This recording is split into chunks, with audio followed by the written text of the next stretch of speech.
collective reads in the next few minutes. But if you would like to get on the list is closed today, but you can get on the list and secure your spot for tomorrow. Now it is 3 cards for a donation of 29 or more, 4 cards for a donation of 23 or more for my subscribers. Links in my bio. Please keep in mind there are 3 things I do not read for across these apps: pregnancy, medical, and legal. Happy to give insight on anything in private readings, and you can book private readings on my site. We're also doing a giveaway today over on the Clock app. When we get to 50K likes, I will be gifting a reading back to the collective. So make sure you're tapping that screen and we'll get to 50K in no time. Prior to beginning today's daily collective read, I will be giving a brief recap on what we've been seeing in the cards over the last few days. Now, if you'd like to catch that full reading, you can find it over on the place where we keep the videos. You can also find it as a podcast over on my spot at Tarot Church and over on my stack. But before we get started today, first and foremost, most important question: how are you doing right now? I'm going to say it whenever we go through a new moon cycle that's resting directly within the sign that the moon is in. It can be a very intense energy. It can feel a lot, even when we're going through a new moon, it can carry the energy with it of a full. Particularly with an energy like this is beautiful energy that we are working through in terms of planting seeds, building into new possibilities, new opportunities. However, the other thing to pay attention to in energy like this is working through a lot of emotions, a lot of feelings potentially rising to the surface. The observation of being able to recognize and identify what needs to be healed so that we can do things in ways that we've never done them before. It's the observation of working through our own appreciation of maturation. And that's the beautiful thing about it. And here's the thing about it. If you're maturing, it's not often the space by which things get easier. It's the space by which you recognize and observe what is occurring so that you can do something functional and productive about it, right? It's being able to effectively apply effort and energy to things in ways that feel most beneficial, not only to the self, but to everything around circumstances or situations. Now, I wouldn't be surprised right now if you're telling me that at the same time that you're going through the process of creating, or the process of identifying what needs to grow or heal or change, you're also feeling very emotionally frustrated, because that's a combination of the energy that we're currently seeing right now. You'll remember that at the same time that we're working through a lot of this really beautiful energy that we see that's occurring right now with Jupiter in Leo, Mercury in Cancer, and the state or nature of air, like working into a lot of that space of identifying and being able to recognize the full extent of our feelings, right? Because that's what we effectively see there. It's like being able to recognize and identify all of the feelings that we energetically carry around something. In the same exact time, we've got Neptune in retrograde in Aries with Saturn, and we've got Chiron in Taurus, which is observing and feeling frustrated in terms of how long it takes to be able to observe and to heal things, right? It's feeling frustrated at one's own pace. This is just your daily reminder that you're never slow on your own pathwork. You're exactly where you need to be. So don't get frustrated. Make sure that you're taking any frustration and applying it into spaces by which it feels like it is the most healthy. Now, in relationality to how this is impacting the frequency cycles, we see that for those that are currently in solitude, this could be feeling like a lot of experiences by which you're recognizing breakthroughs and honoring one's own journey of transformation. And here's the thing about it. Honoring the journey of transformation doesn't mean that everything around or outside of the self magically comes into alignment. In fact, sometimes the way that we effectively heal, or the way that we're able to identify what is energetically ideal for us, is being able to see and understand the full shape and nature of what we ourselves are energetically dealing with. So that is either work that's happening in the internal context, being able to see and recognize and appreciate the strength that it's taken to bring oneself thus far, right? And honoring that commitment to those energetic pathworks by which one is able to identify and find that point of strength, while similarly and simultaneously working into the context of being able to potentially recognize or identify what doesn't necessarily feel like it's fully in service to the self, or being able to potentially see experiences in the past by which you weren't necessarily able to find alignment, honoring the journey of transformation that is allowing for new possibilities and relationships to emerge and grow. For new relationships right now, working through this strength energy, and remember, these are relationships that have been starting since around May 16th, when we first experienced that Taurus new moon and Taurus season. This could be feeling like very stable foundations as it relates to relationships, not necessarily feeling processes that are potentially rushed, but the stabilization of the resiliency of a relationship that creates, that brings stability with it, right? The stability of the self that feels like it leads to long lasting and fortified relationship partnerships. Now, for those that are moving deeper into divine union, these are specifically those world relationships that were coming together between that new moon in Taurus that we experienced, leading all the way back into the Capricorn new moon that we experienced in mid-January. What we effectively identify there is this could be feeling like a lot of work as it relates to moving very swiftly, right? So we've got a lot of these. So the new relationships are moving in a very, very slow pace. The new relationships that are coming together right now are potentially racing forward. And this is having a lot to do with the observation of being able to be in healthy relationship with another that has or maintains the same manifestation goals as the self. The possibilities that become evident in the ability to effectively assist or help one another that allow for profound or amazing things to occur. It's not easy, right? Because we're potentially seeing that for a lot of those relationships, there's finding their courage and endeavoring more. But even in the state or nature of that endeavoring, right? They're receiving a lot of healing, because in the space by which they can endeavor in partnership, they're feeling the resilience and the security of a relationship that allows them to do so, while similarly and simultaneously honoring their own journey of healing. And that might be creating a lot of feelings as it relates to past relationships and what was energetically missing.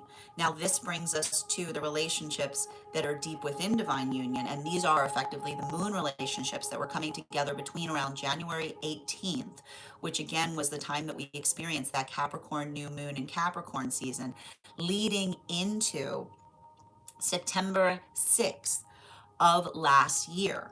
Now, that was the time that we had Uranus first going into retrograde. For these relationships, we see that that same amount of slowness is potentially occurring, but it's saying to me it's slowness on the surface of things, while the individuals within the relationship are internally working upon something. And it's interesting there because it feels highly intuitive in those relationships.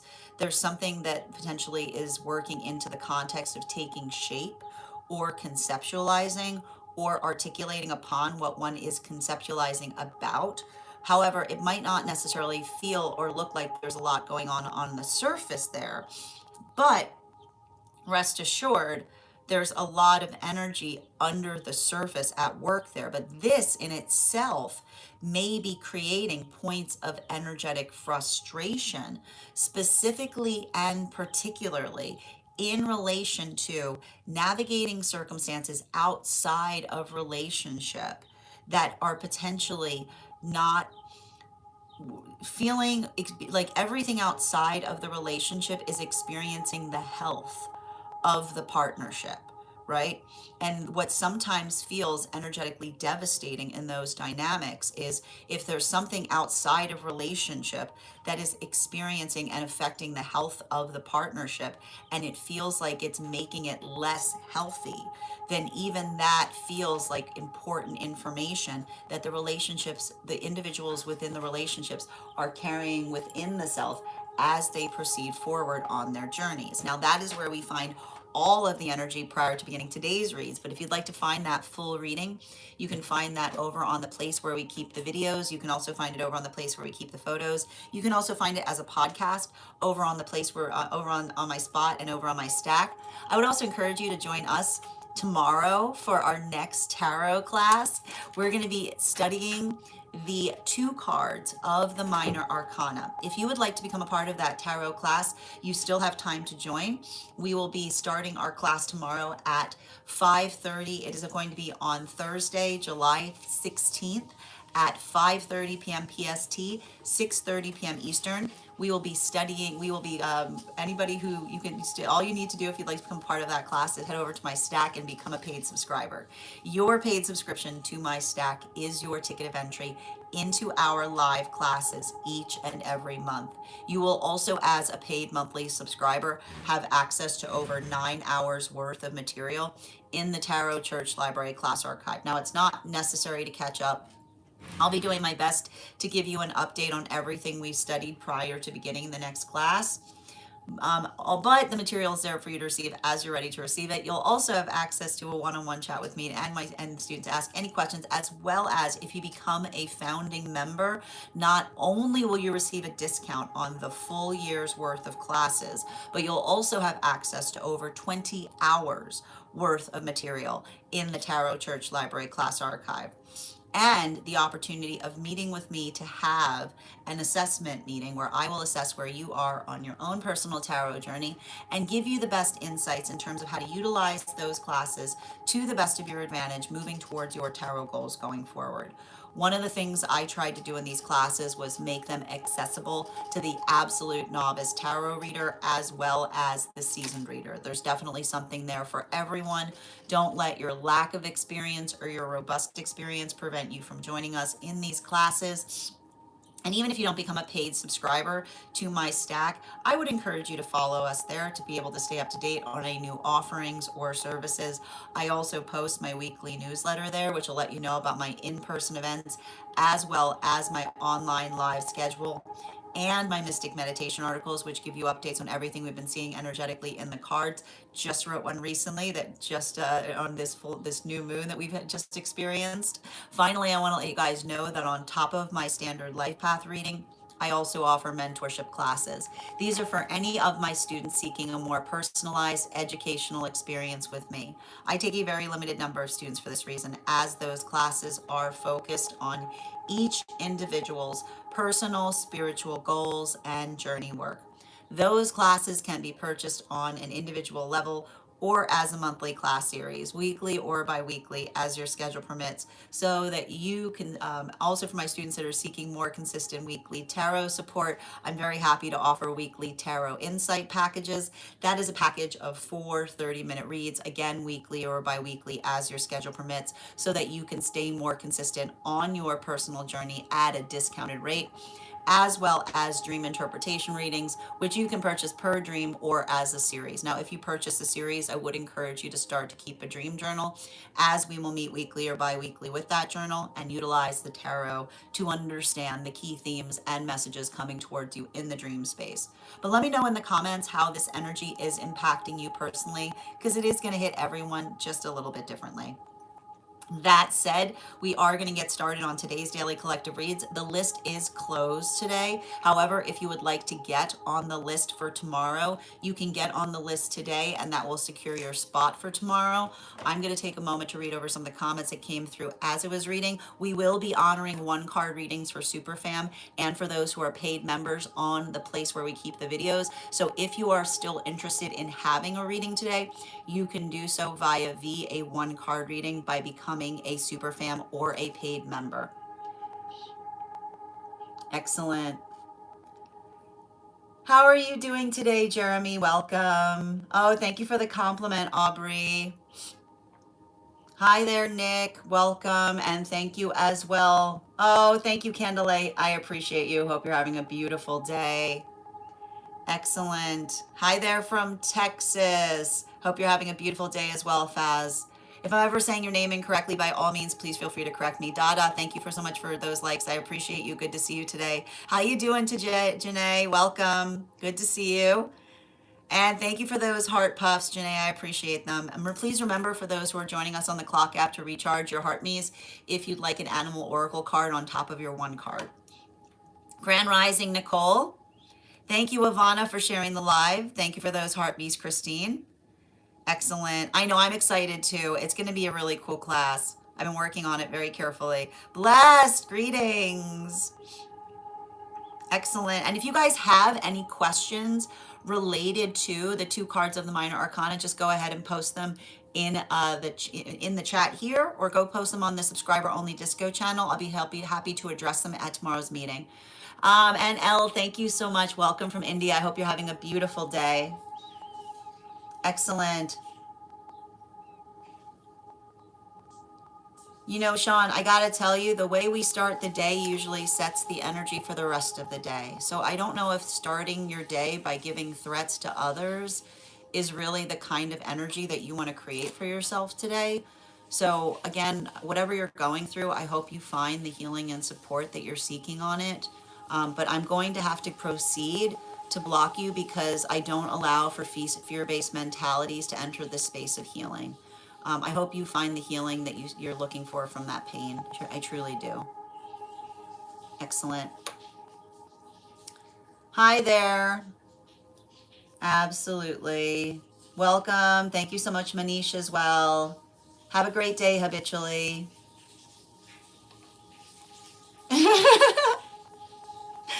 I mean, Frog. I would never identify myself as an expert at anything. I like to describe myself as an avid learner. I do my best.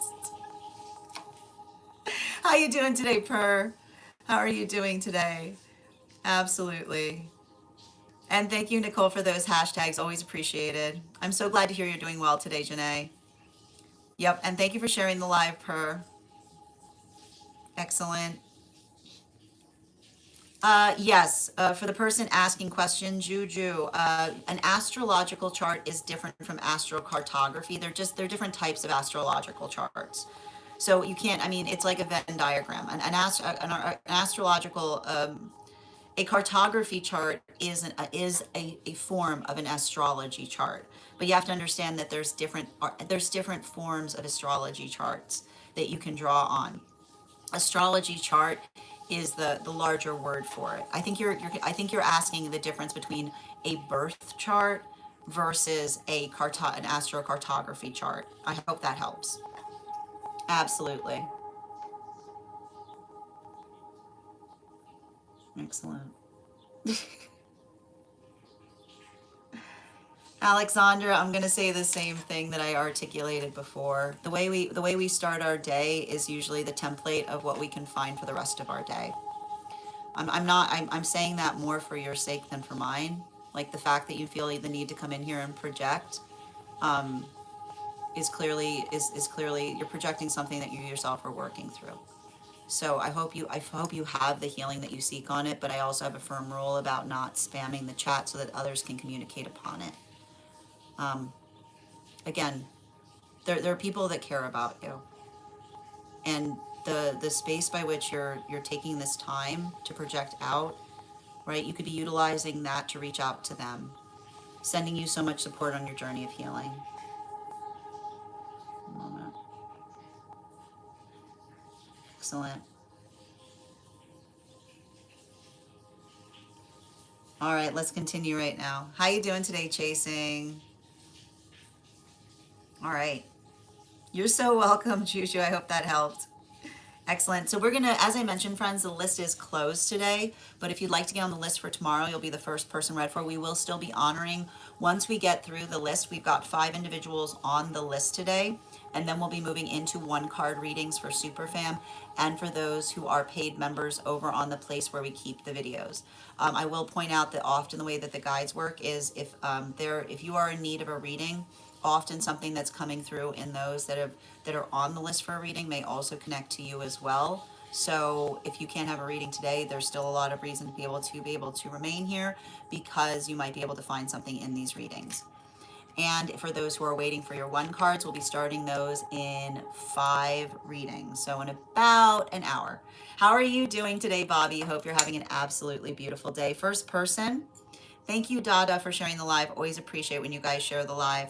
And thank you as well. First person we're reading for today is going to be Julia. Julia, if you're here, can you respond in all caps?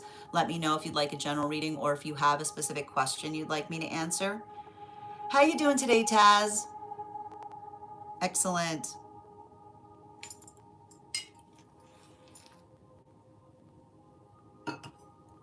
Second call for Julia. Second call for Julia. If Julia is not in the room yet, the next person we're reading for today is going to be Ivana. Ivana, if you're here, can you respond in all caps? Let me know if you'd like a general reading or if you have a specific question. The whole thing. It's gonna be a big read. Look. So here's the thing about it. I gotta work this through with you, Ivana. I can only read your part of it, if that makes sense. I can only read your part of it in relationality to how it's energetically impacting you or what energetically is occurring there. Okay? I got it. The dream with the picture. Okay, thank you.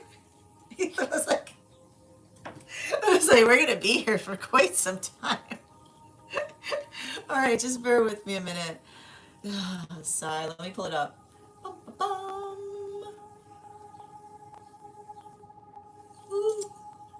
Ooh, pardon me. That wasn't my on. Okay. Oh my gosh, that's so cute. All right, just going up. Oh, Ivana, I need you to be specific. Okay, the dream, right? Okay, we're talking about the dream that you posted about the room, correct? Oh, hi there, Bobby. So the list is closed today on general readings. That said, you've got a couple options. You can either book a private with me. My list is closed this week, but I should have availability next week. Or if you stick around for one card readings for those who are paid members, if you become a paid member, you'll be able to have a card drawn today. Or you can get on the list today and you'll be first to be read for tomorrow. I hope that helps. Excellent. Yep, I got it. All right, let's get to it.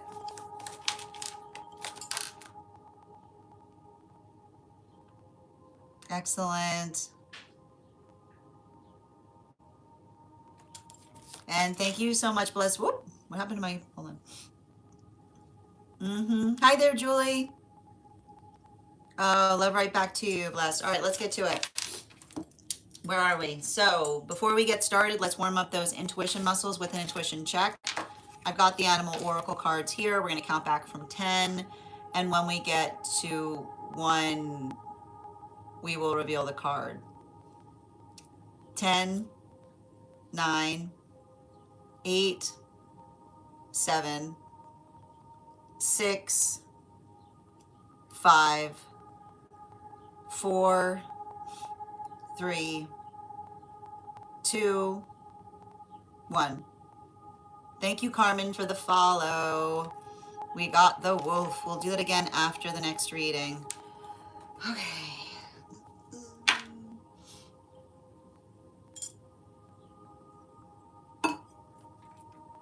Is this inside tea or outside tea, Ivana?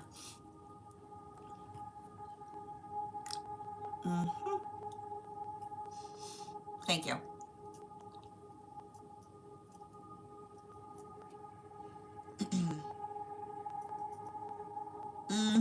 So it's okay. So, okay. So it's important to notate that this dream is a bit in the past. So I dreamt that I was in a boy's room. I saw a younger boy lying. Oh, the dream coconut. Okay, before we get started on the dream, I almost forgot.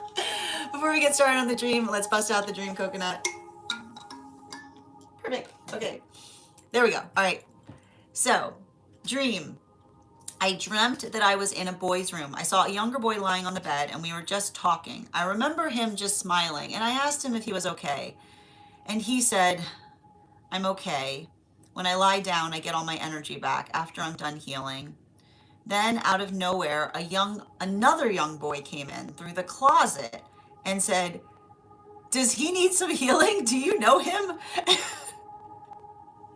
After that, the dream shifted to me being at an airport with a guy who seemed to be my partner. We were looking for our gate, and as we were walking, there were a lot of restaurants and shops around it, uh, like an open type of themed airport and shops. I told him I'll be back. I'm going to walk a little farther and see if I can ask about our gate number for our flight. As I kept walking, I bumped into three women who looked like sisters. One of them was in a wheelchair. I asked if they knew where I could ask about my gate, and they told me down there. They pointed to a place that seemed very green with hills. It seemed very far away. So I decided to walk back and let my partner know it was going to be a long walk. As I was heading back to my partner, I bumped into three younger girls. We started talking and quickly became like friends. They said they wanted to show me something, or maybe we just stopped at one of the shops in the airport. I don't remember exactly. But it wasn't exactly a shop. It did not have an entrance. It's like as if a wall was torn and put there, and it was like a room or living room, like a grandma's house. We were mesmerized by something called an angel chime. That's what the young girls called it. And it looked like little fairies or angels going around like a miniature carousel. As they turned, they made a beautiful, delicate ringing sound. And at the bottom of it were candles. And one of the girls said, my grandma used to have one of those. And then I woke up. After this dream, I remember searching instantly and came across what I identified it looked like. I have not used it, but I have it. I didn't even think it would exist, but it's a tradition that I've discovered from Sweden. And there's an image here of a particular object that if you head over to the disco, you'll be able to see. Okay. And can I please get 4 cards, please? And thank you for being the first person on the list today. You'll get 5.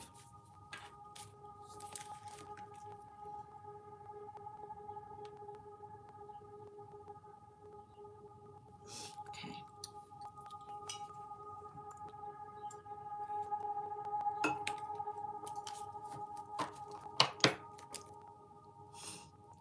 Mm-hmm.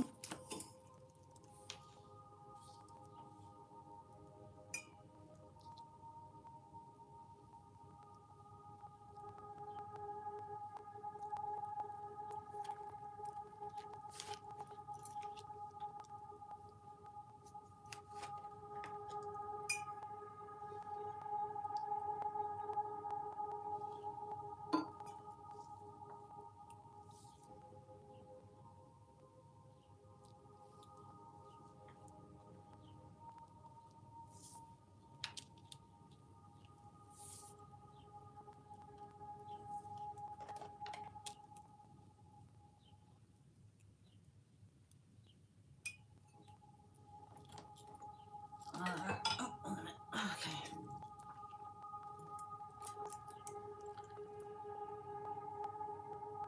All right. So, hmm.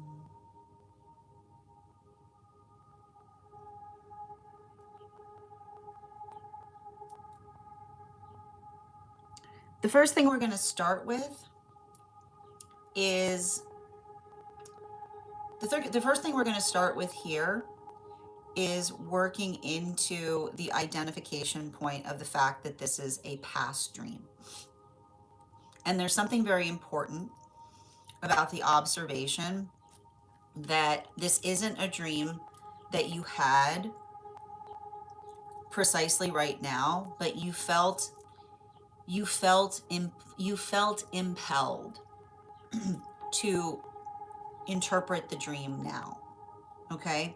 So I want you to understand that one of the things that we often do with our guides is we work into, this is identifying to me that you have a guide that's helping you work into the state or nature of trusting your own intuition.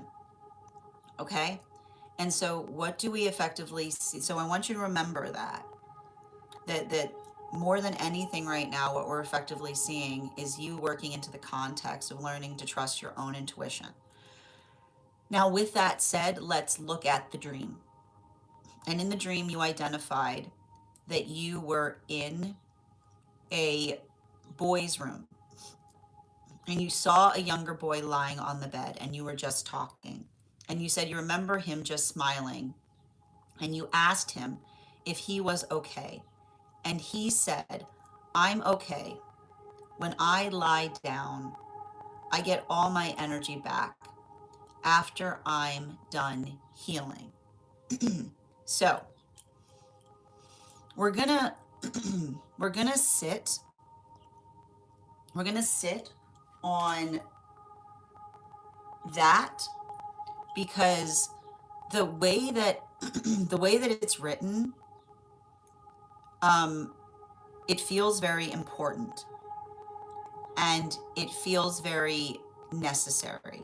So I want you to, we're going to hold on to that. We're going to continue through what we're seeing, because out of nowhere, another young boy came in through the closet and said, "Does he need some healing? Do you know him?" Okay? So we're working in the context of being able to identify and recognize what it is that we ourselves are working to heal. Because the observation, and what do we see that's happening there? We're seeing overprotectiveness, right? We're seeing both states or natures by which there's, like, what you're basically seeing is energy that's being protective of you. And it's the nature by which another person, right, identifies and notices what another person is energetically asking for, but also asking if you know them. Okay? Now, the thing that's interesting about that is that it's a very beautiful way. It's a very beautiful way of talking about sleeping, right? Okay. It's a very beautiful way of talking about sleeping, but it's a very odd way of talking about sleeping. Okay? It's a very odd way. Right? Because they're not articulating upon the word sleep, but they're talking about the process of sleeping. They're saying, yeah, when I lie down, I get my energy back. And then after I'm done healing, which is saying it's talking about the prioritization point of rest, right? But then the energy coming from the closet, in terms of another person articulating and asking if another person needs healing and asking if you know them, there's something very important there that we're seeing as it relates to understanding that the rest of the dream is working through healing and identification. And the reason we see that it's coming through with healing and identification is it's being observed by two guides that are potentially communicating that to you. Okay? I would also ask you where your Gemini placements are. Okay? Because I have a feeling, okay? I have a feeling it has something to do. I have a feeling that it has something to do with your Gemini placements. And that's why I'm getting your book out. Okay, if I can find it. Just bear with me a moment. Mm-hmm. Mm-hmm. Where are them? Where's, okay. All right. I can never find it. Oh, there it is. Obvious. Okay. No, that's not your book. Here it is. Okay, thank you. Okay. All right. So we've got, and I would be very close. I would be very interested. Okay, and this is what I would like to know from you. I would be very interested if there are similarities. I would be very interested if there were similarities in the appearance of those two boys you saw. Okay, because if so, that would be a guide that's basically telling you, right, helping you to work through an energetic deficit in your Gemini placements. Okay? All right. And thank you for providing confirmation on that. Okay. Thank you. Mm-hmm. Did they feel like they were fighting with me? Was it, there's a little bit of tension there? What are they doing here? Right? It's like a lot of that. Okay. So let's continue. As you kept walking, okay, and so then you said the dream shifted. So that was what the guides were communicating. After that, you said that you were in an airport with a guy who seemed to be your partner, and you were looking for your gate. And as you were walking, there were a lot of restaurants and shops around. Like it was an open type of theme airport. And you told them, I'll be back. I'm going to walk a little further and see if I can ask about our gate number for our flight. Right? And as you kept walking, and this is, and again, you have to understand the context of the energy of working into when we're trying to help one another do something, then we do it, when we help each other through things, we do things that are energetically beneficial for one another. So there we see, right there we see you effectively identifying and recognizing what that effective work is. Okay, now as you kept walking, you bumped into three women who appeared to look like sisters, right? Do you see a lot of that similarity that we're starting to see in the dream space?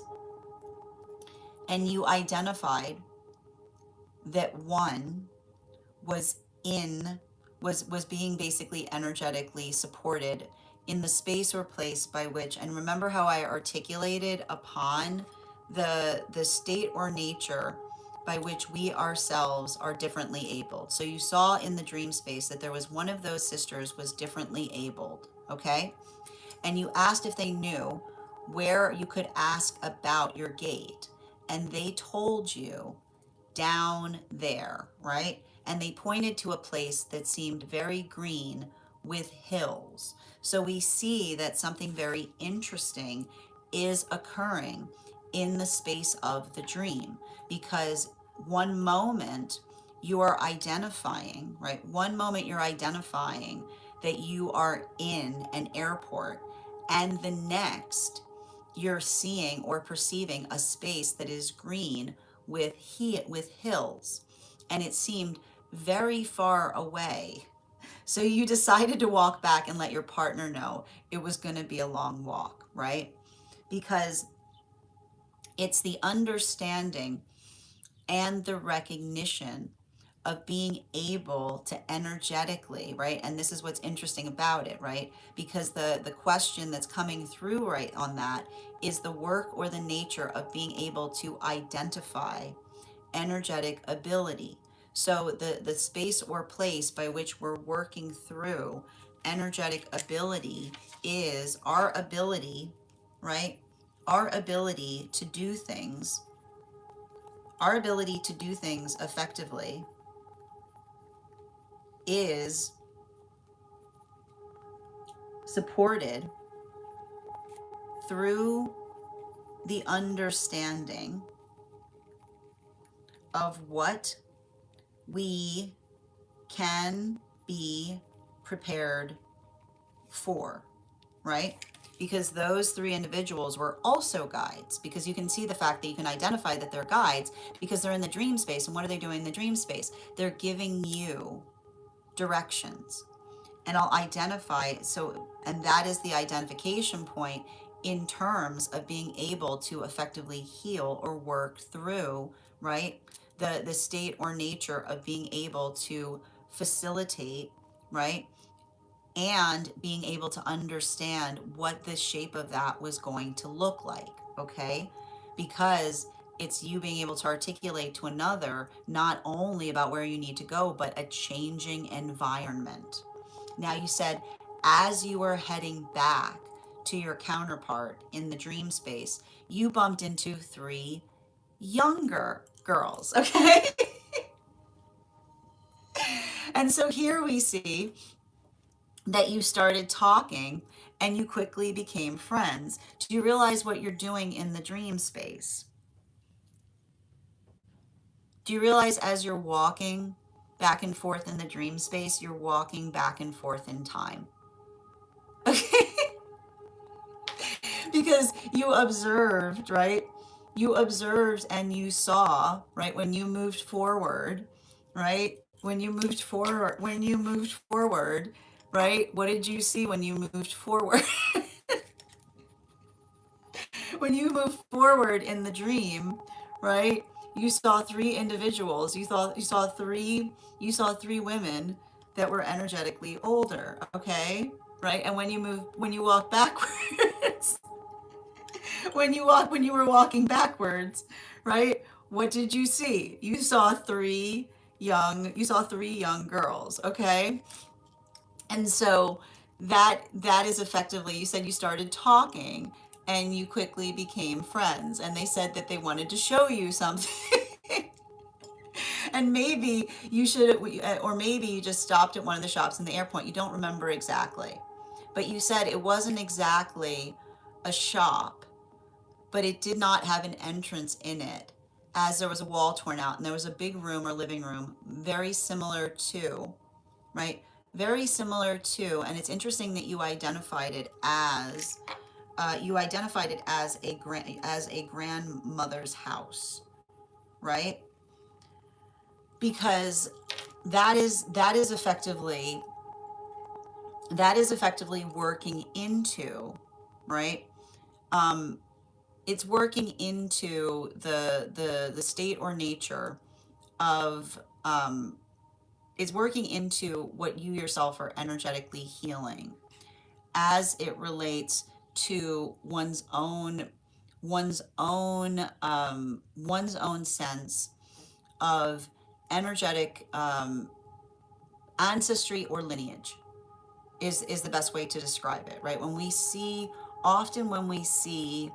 a grandmother's house in our dream space, right? Not in always every context, but the fact that you said it was like or similar, then that is talking into, like, working into the space of doing work to heal your own relationship in relationality to past experiences or past observations, or being able to see the past in a way by which you feel energetically comfortable, right? So this is the whole thing is an energetic read in terms of where we find you on your own healing journey.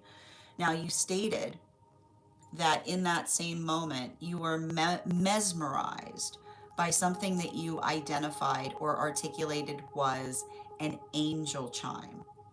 And that's what you identified that those younger girls called it. And you said it looked like little fairies or angels going around a little miniature carousel.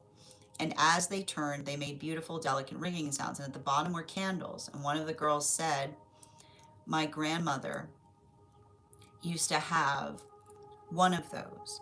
Now, this dream is effectively helping you to get a better understanding of the nature of your own energetic gifts. And one of the things that we often see when we're working into the context of our gifts is recognizing and identifying what we're seeing perceptually. So what we effectively see is you coming into the observation of healing that is notated or articulated in terms of helping another person recognize or identify what would potentially feel energetically connected to them, because it's working into the context of understanding that another individual is potentially simultaneously and similarly doing that work. And one of the ways that the guides help us through that work is by giving us or providing us confirmation points. So that's something that we ourselves identify and recognize that we don't necessarily know, but has a remarkable amount of import to another. And I need to point out that in the space by which you came out, right, you came out of this dream space and you felt energetically called, right? You felt energetically called to recall something, right? This is you working into the context of finding confirmation in the dream space to help another person recognize that you yourself are healing in the same way of them as it relates to inner child healing. Because the most important thing that you'll notate or see is occurring here is both, right? Both with the young boys, right? Do you see all of the similarity? Do you see all of that work? And this is how it's moving into Libra, right? You've got the balancing of the inner child healing that's connected to your own masculine energy that is identified in the boys room. So that's you effectively healing. You're healing your masculine energy via V, working through the conflict in your Gemini placements, okay? And you're working upon you're working into in your feminine energy, again bearing in mind this is not based on gender but what you feel aligned to. You're working into trusting your own energetic intuition. And this is you effectively building into the space of trusting the nature of your own energetic journey as it relates to, again, and I want to point this out, right?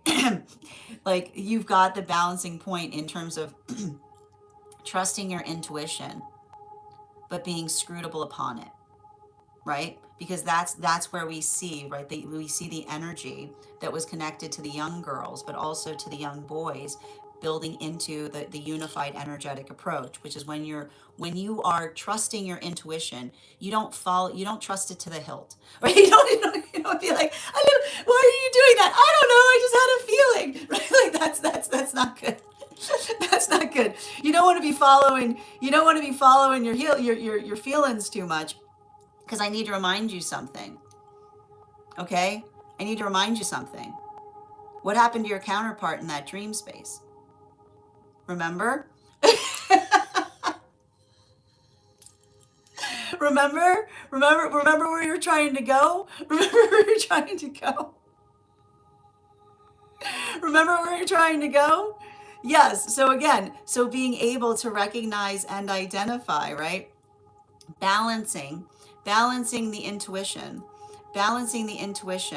with the understanding of the energetic healing, right? Balancing the intuition with the energetic healing doesn't mean that we lose ourselves in the energetic process of following that intuition, but building into the healthy space by which it informs us as we energetically move towards our purpose, which is why you saw, right? Why did you see? You saw that the counterpart, right? You saw the counterpart feeling energetically adversarial in terms of the two boys that you identified on the bed, in terms of another person saying, I need to concentrate on my healing. And another person going, I know they're going to articulate and say that they need to concentrate on their healing, but do you know them?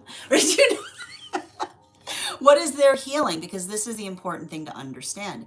Healing is only healing if we can articulate what needs to be healed, right? Because that healing is, you can't identify and do things specifically for the purpose of a healing journey, right? Because that's not purpose. Okay, that's not purpose. Right? So it's interesting because it's working you into a space of balance, but it's also the guides articulating, right, why they were feeling energetically conscientious or cautious upon you potentially exploring that or finding that too early.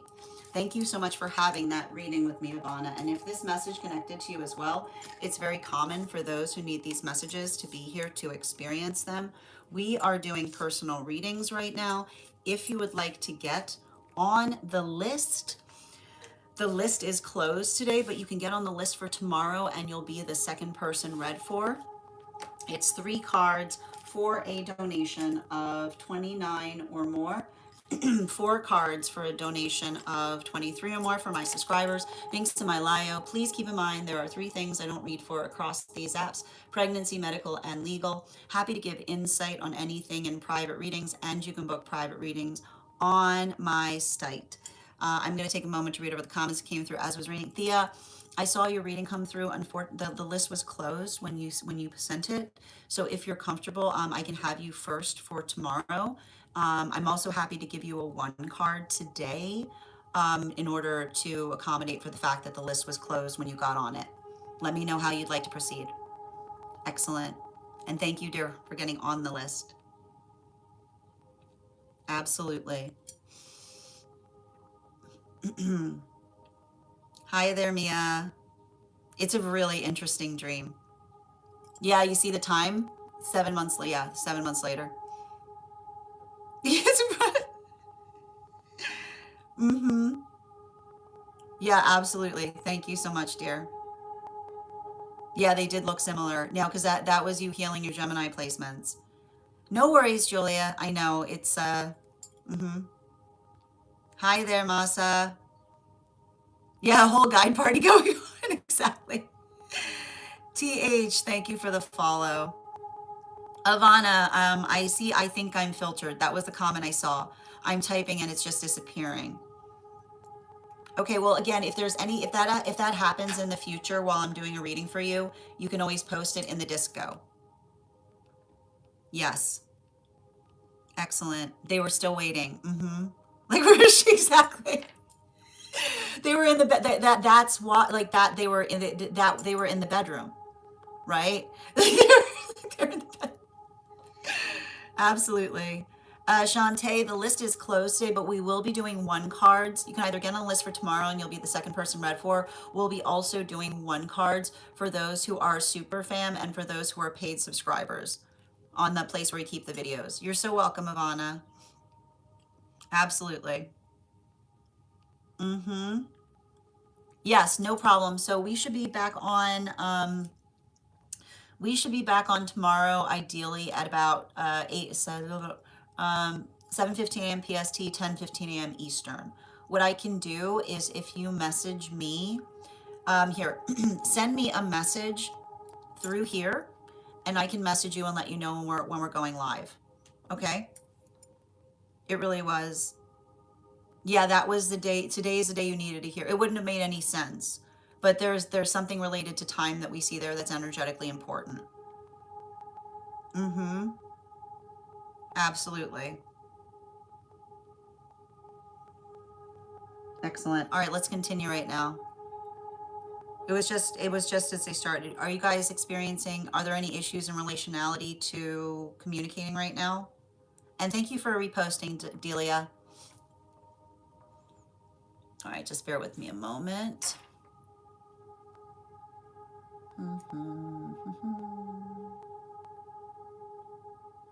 Okay.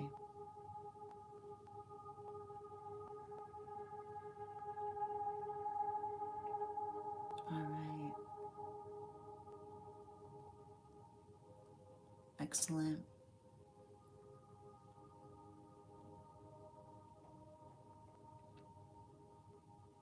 And just bear with me a minute.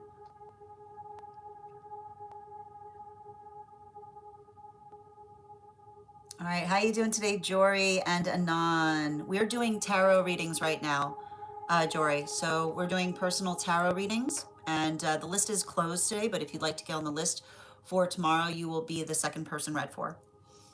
And for those who are paid members, we will be honoring one card readings for paid members and super fam. For paid members and super fam, we've got 4 more readings to do before we get started on those one cards. So if you'd like to get on the list, you can do so. Thank you for reposting, Ella.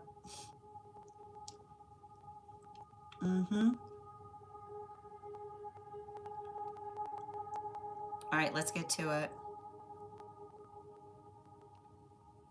Okay, that's perfect, Thea. Thank you. And that's what I'll also point out. If anybody gets on the list for tomorrow, today, I'll also give you a 1 card. Yep, absolutely. Perfect. It was, oh, so the sound cut out for you when I was going through comments. Okay, well, if that ever happens again, Janae, you can head over to the place where we keep the videos and you should be able to find and integrate a cohesive feed there. Nothing weird on your end. Okay, that's interesting.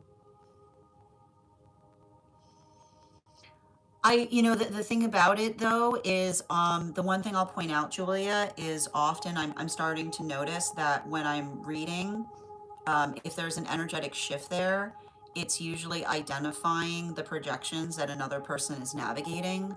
So it's very informational to a certain extent, because I feel like I see somebody. I feel like I see somebody who's been navigating having to. I think I've talked to you about this, Ivana. Working like there's something there to be navigated as it relates to. I keep on getting a very strong Venus placement. It's like you've got you've got a little you've got this like you've got something we gotta pay attention. We gotta see this adversarial Gemini energy, but you've got a very strong Venus placement. Okay, and that's the combination of the energy that I see that you've been kind of dealing with in relationality to others' projections. I hope that helps, dear. All right, let's continue right now. All right, the next person we're reading for today is Ivana. It's funny. I got confirmation from your guides on that. I got a confirmation from your guide on that. Yep. How you doing today, Lisa? That's aligned. Like Julia's just going, that's aligned. Cloudy, thank you for the follow. Excellent. Absolutely. All right, let's continue right now. The next person we're reading for is Julia. Julia, can you let me know if we're doing a general reading or if you have a specific question you'd like me to answer?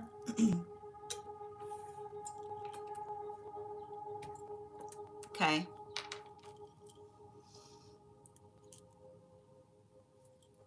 Inside tea on the disco. How you doing today, Black Rabbit? We can read for that. Often a reading can kind of help us understand why we're having difficulty making connections. The list is closed today, but if you want to get on the list for tomorrow, you'll be the second person read for. We're also going to be offering 1 card readings for super fans and for paid subscribers. Okay. Got you, Julia. Just bear with me a moment. And before we continue with this read, let's warm up those intuition muscles with an intuition check. Okay. I've got the animal oracle card here. We're going to count back from 10, and when we get to 1, I will reveal the card. 10, 9, 8, 7, 6, 5, 4, 3, 2, 1. We got the fire dragon. We'll do it again after the next reading. I'm going to take a moment to read this over. It's inside tea.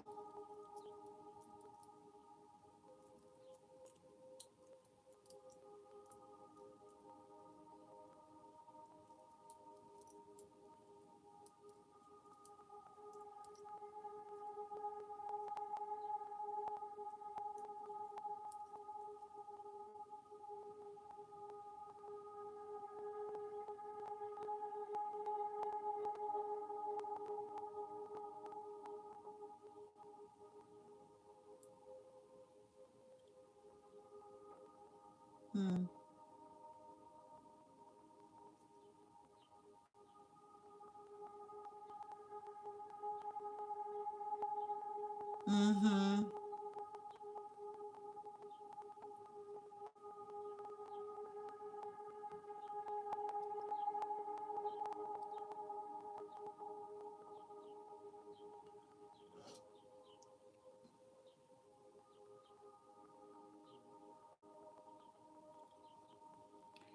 Wow. Okay.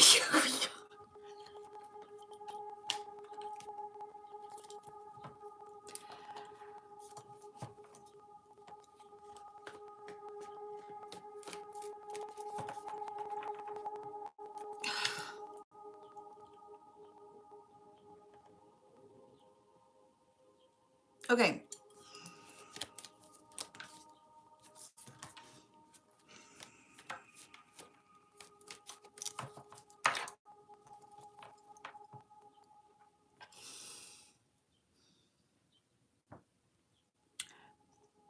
You need it. Sorry. This is.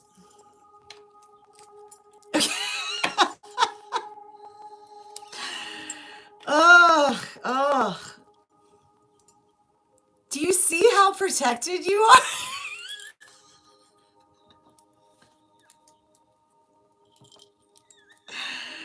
Oh my god. Ugh. Ugh. Ugh. Oh my gosh, my dear. I just want to reach through. Like, I want to, like, it's like your guide wants to reach through and give you a hug. You know? Ugh. I can't. Like, you probably feel that. You know? Um, yeah. Mm-hmm.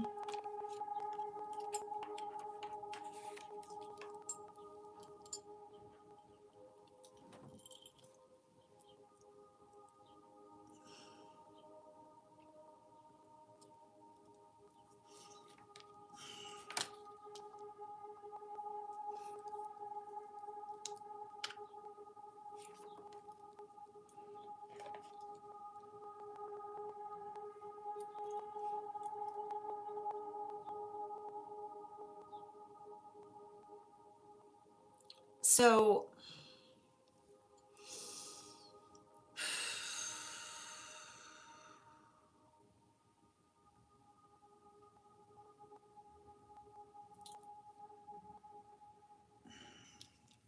sorry, I'm carrying a lot of energy related to a guide.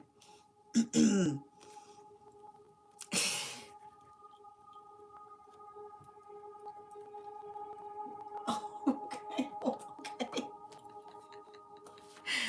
Don't mess with the angelics. All right, hold on. I gotta just- Where's your book? Oh my gosh.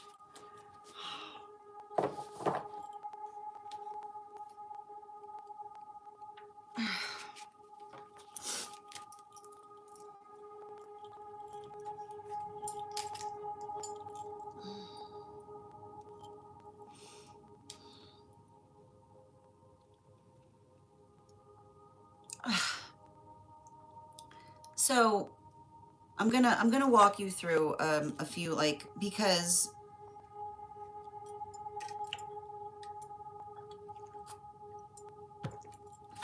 hmm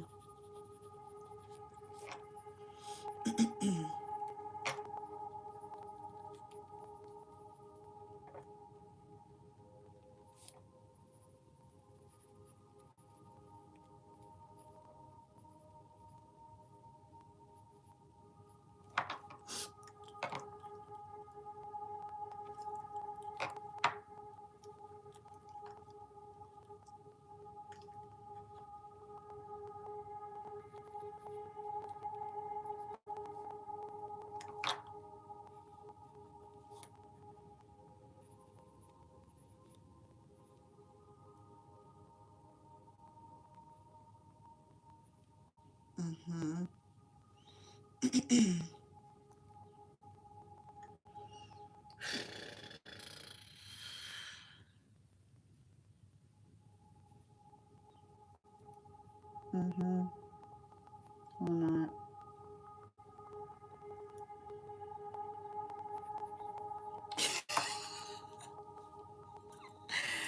I'm gonna just tell you the message, like, and the thing about it is you have to understand that, like, often when I'm reading into angelic energy, there's a lot of there can be a lot of song references because it's understand it's somebody going like, oh, the message is basically coming through is seeing the same issue, right? Seeing how quickly seeing how quickly someone's song, like seeing how quickly someone's song changes when someone higher up um, sings a different song,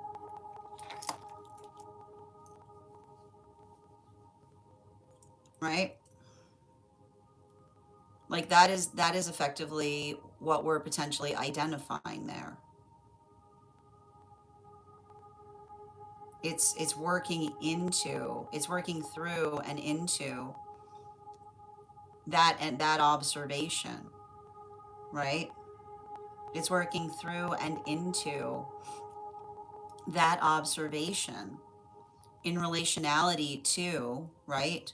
Someone showing you their true feelings, right? Someone showing you their true feelings, and then, right? And then trying, right? And then trying to pull, like, and then trying to pull back upon it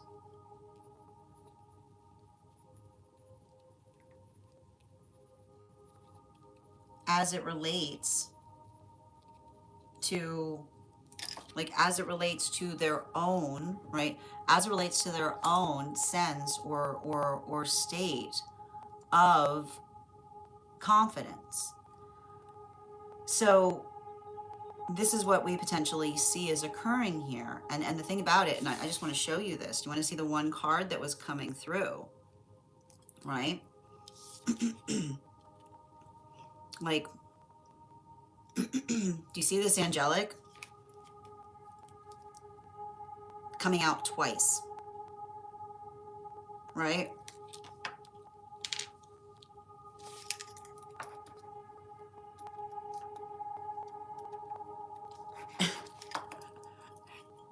And the angelic the angelic coming out twice is articulating upon it's articulating upon like, I just keep on hearing the same energy, like, that wasn't very nice, right? Like, that wasn't very nice.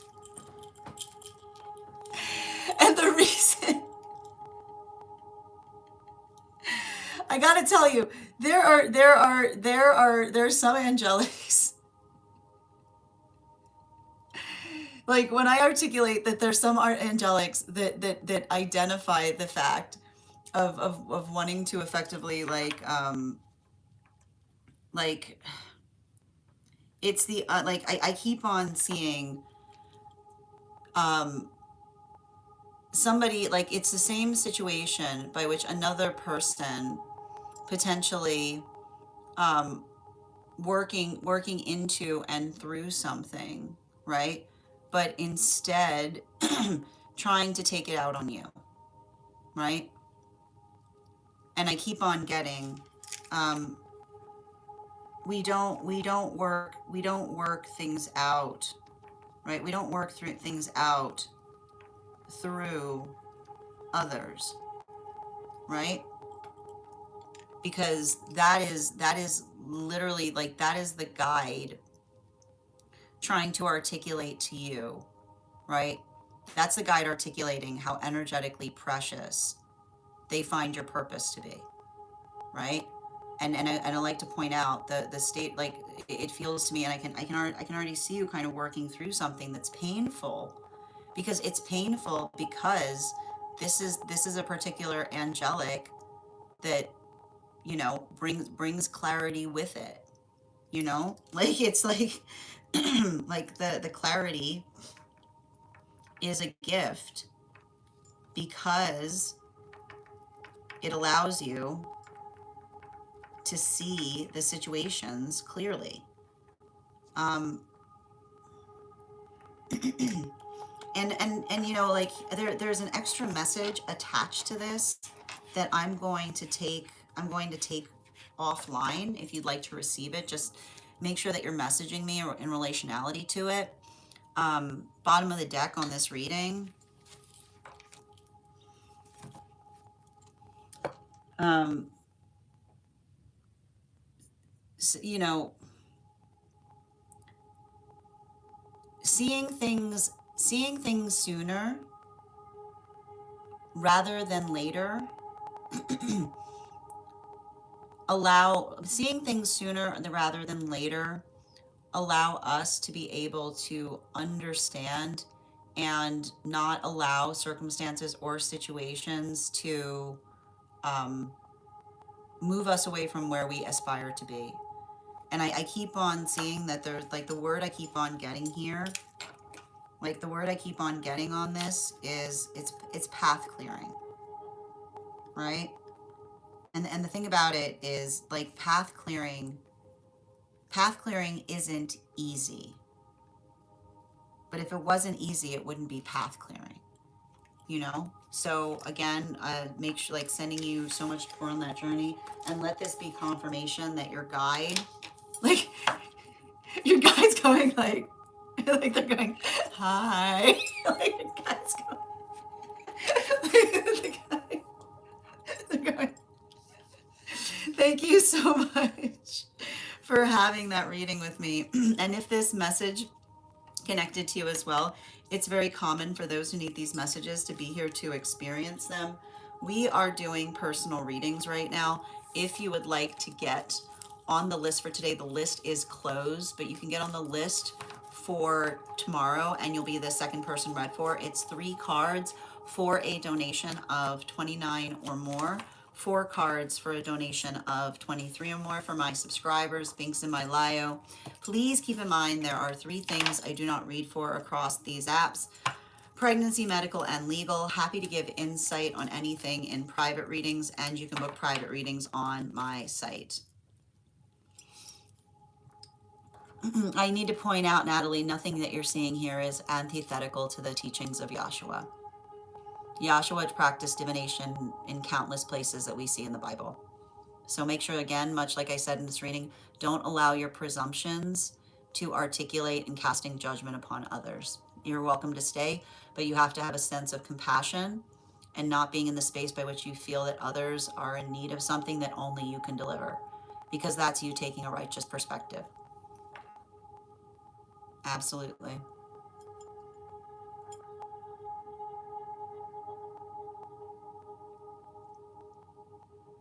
Mm-hmm. Jory, the list is closed today, but if you'd like to get on the list for tomorrow, you'll be the second person read for. We'll also be doing 1 card readings for super fams. If you'd like to become, for those who are paid members, if you'd like to become a subscriber, paid subscriber. Hi there, Lisa. Mm-hmm.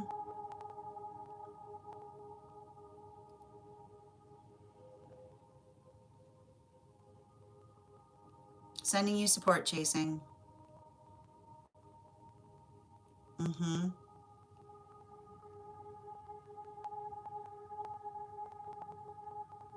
Sending you so much support, Julia.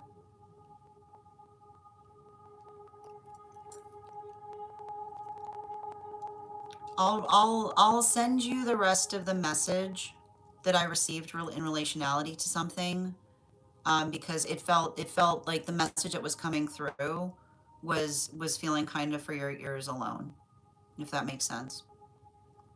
Absolutely. I need to point out that, no, you see, Natalie, you have to understand, waiting is a human concept. Like, the higher power is never in a state of waiting. They're in a state of perpetual activation. So again, I need to stress to you, like the ability to hold on to a faith practice should be something that empowers you, not something that makes you feel better than others in terms of trying to cast judgment upon them for not holding it as you do. That's literally what Yahshua was trying to teach. Leviticus, do you know who, can you please, for Zeph, can you please explain to me what the letters of Leviticus were who they were for? Can you please explain to me, please walk me through what the context of the letters to Leviticus were meant to be for? I'll be happy to, again, if you can explain to me, if you can come back to the source material and explain why the letters were being sent, then we can have a conversation upon them. Absolutely. All right, let's continue. All right, the next person that we're reading for today is Janae. Janae, if you're here, can you respond in all caps? Let me know if you'd like a general reading or if you have a specific question that you'd like me to answer. And for those who are joining us on the clock app, we are at 11.7K. When we get to 50K, I'll be gifting a reading back to the collective. So make sure you're tapping that screen and we will get to 50K in no time.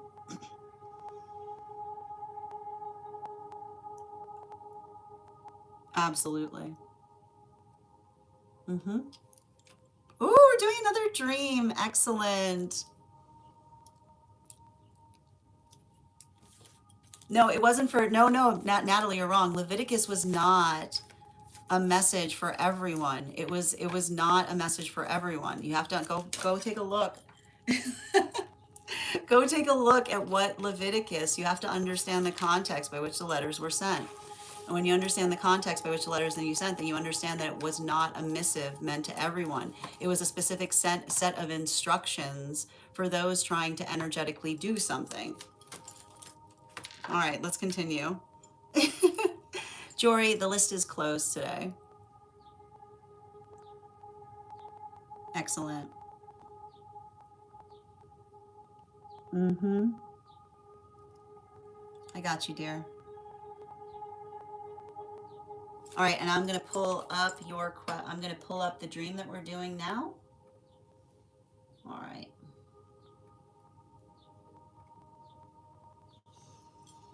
Where are we?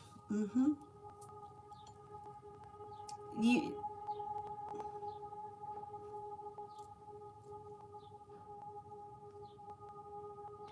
You have to understand. You have to understand that the books that you see that are brought together were chosen by individuals in an ecumenical council.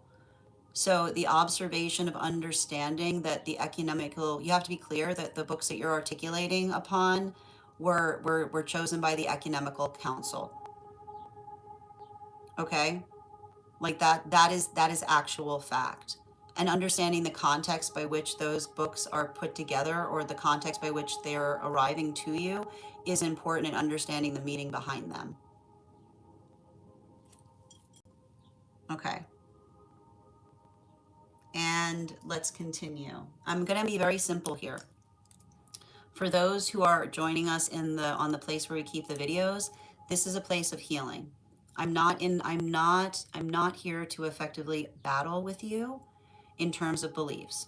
You are welcome to stay, but do you see how even now, and this is why I created Tarot Church, the understanding that there's nothing in the tarot that will move you further away from a healthy faith practice, that in fact it'll bring you closer to it, is understanding the value of the things that we find within it. But if you're arriving here and you see what's happening, we're having healing moments, and instead you're trying to absorb all of that energy and make it feel like it's something about the self by holding on to a belief that allows you to feel that others are lacking if they don't believe it with you. A good belief does not hurt others in the context of holding it. It allows others to be empowered by receiving it. That's what the energetic word is that you're articulating upon. So your ability to stay here and remain, you're welcome to stay. But if you're going to cast judgment or you're going to try to take something that you feel as a personal belief practice and try to weaponize it to hurt others, then I am going to go ahead and proceed to block and mute you, because that's you moving into the righteousness that they literally articulate in the book that you should be fearful of. Absolutely. I agree. Yahshua was healing, and Yahshua was delivering messages of compassion and love for the neighbor, not trying to utilize Yahshua's name to hurt others with it. That is literally taking the higher power's name in vain.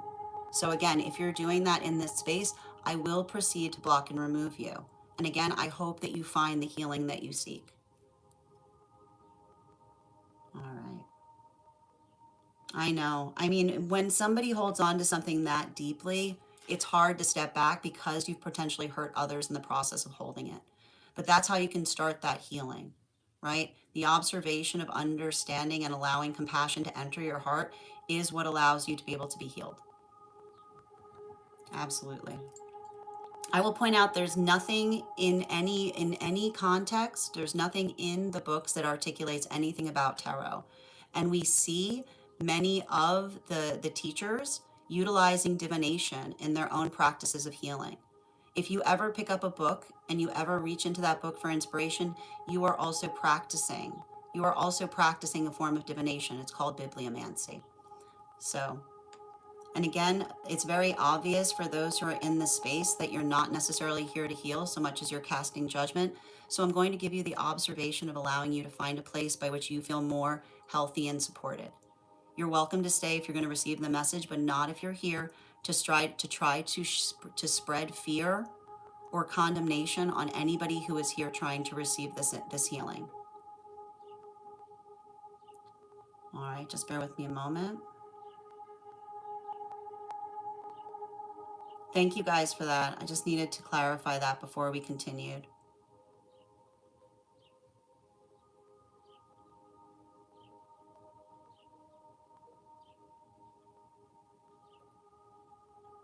All right, let's continue right now. I do my best, Janae. I wanted to listen, and I think that it's important. The reason I was articulating that is it might have something to do with what you yourself are navigating as it relates to the dream space. So with that, we're going to continue into your dream. Where were we?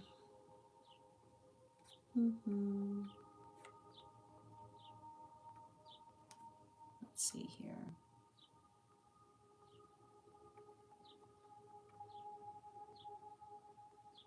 Where'd you post your dream, Janae? Oh, okay. I'm like looking everywhere. I found it. Okay. It took me a minute. All right. Is this inside tea or outside tea? It has okay, and I just want to point out, thank you. It has everything to do with it. Okay, thank you for confirming, dear.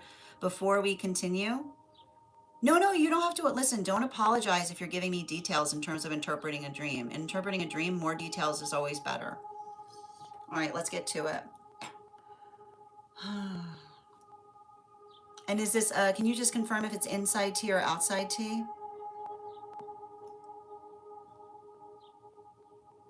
A majority of it is inside tea. Okay, I got you, dear. Yep. Okay, so I'm going to need a moment to read over this dream because there is things in it that might be sensitive. So while we do so, I'm going to, let's have a hearth warmer, something to discuss while we read into this dream.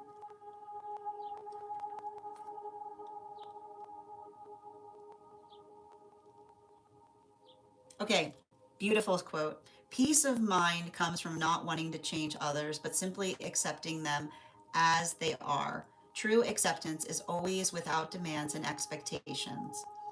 That is from Gerald G. Jamplonsky.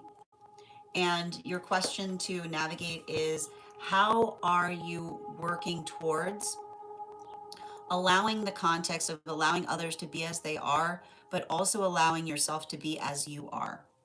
Absolutely. And with that, let me just take a moment to read over this message.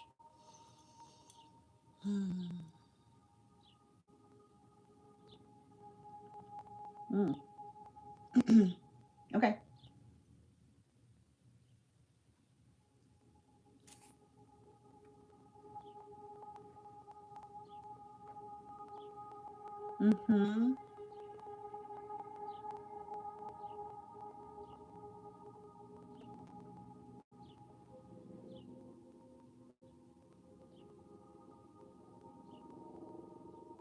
Mm-hmm. Got it.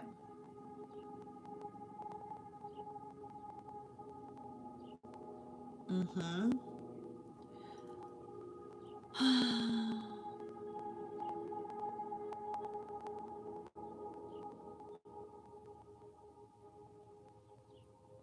Mm-hmm.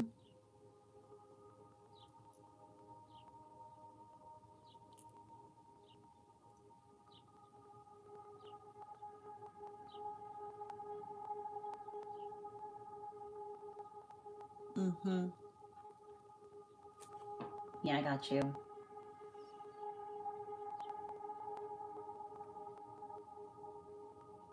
Mm-hmm. All right, so the thing about it is, um, there's a good portion of this dream that I can see, and I recognize the portion that feels um, deeply personal, right? Because it feels highly connected to past life. So I'm going to effectively, if you're comfortable with me articulating upon the portion that I feel is necessary to energetically share, um, like what I'm effectively seeing here would be working into um, this is what we need to figure out with the dream, because there's a knot in this, like if you look at this, like that's, I'm reading over this and I'm going, huh? I'm looking I'm looking at it and I'm like, oh wait, what? Why don't we stick to that part? Okay. We're gonna stick to that. We're gonna stick to that part, okay? The cards are already out on it. All right. And in the meantime, before we continue though, let's warm up those intuition muscles with an intuition check. Mm-hmm. Um, no, you've got really warm guides. They're really nice. All right, I'm gonna count back from 10. And when I get to 1, I'll reveal the card. 10, 9, 8, 7, 6, 5, 4, 3, 2, 1. We got the stag. Okay. All right, let's get to it. And before we continue right now, let's warm up those intuition muscles with an intuition check. I've got the, sorry, this dream. All right, we're gonna have the coconut. This is a coconut. Okay, we're gonna have the dream coconut. Ooh, that's pretty. Okay, all right. And I'm gonna pin up Janae here, guys. Make sure to give Janae some love. And I feel like this is, all right, this is what I'm here to help with. Okay, so we're seeing, okay, so the identification point is navigating a celebration in in an old school. Okay, so that's where we're starting at, which is immediately building into the context of doing a lot of like it's working through a lot of old things. Okay, so you said it was organized a little bit differently. Okay, it was, so here you are trying to continue work into the space of having a celebration at an old location. And you said it was organized a little differently. In the building that you walked to, there was another area and it turned into a house. Okay. And then you said your friend was there with a group of friends, and their friends introduced you to them. Okay. So their friends introduced you to them and said, I had to do more and get out more. Okay. Okay. That person then told you to change your clothes as you were going with them. And you walked to another part and there was a bathroom, and an individual was there on the other side of the wall talking to one of your other friends on the phone and saying, guess who I'm inviting to come out? And it was basically an old group of friends from from a motorcycle club, but everyone seemed to be the best version of their higher self. The individual responded and said that they were happy and that they needed it and for them to stay by their side. And then they were saying that they went on vacation and they had the best time of their life. And then basically, when as that is the part of the dream that we're effectively working through, because that's very confusing. Okay. And then you said, hold on a minute. It felt like there was a supportive environment in the building by which all of this was occurring. And there was a luxurious vibe in terms of how you planned on seeing that being. And you said that it felt overly like you felt overly supported with happiness. And you identified that the individual in the dream who was further in the distance and taking notation of everything going on was effectively working through a lot of anger issues. But the important thing to notate about that was that the dream itself was not centered upon it. And then you identified that it was like so far in the distance that there was nothing that could effectively be done about it. And then you identified the fact. And then there's a lot of past life work that I feel like was coming back up in the space or nature of that experience. So let's take a look at what we're effectively seeing here in relationality to your healing journey. Because the important thing to recognize or identify is being able, and this is what the guide or the guides, because you've got a bunch of them around you, right? This is what the guides are trying to articulate, which is paying attention to information that's being given to you that is helpful to you, right?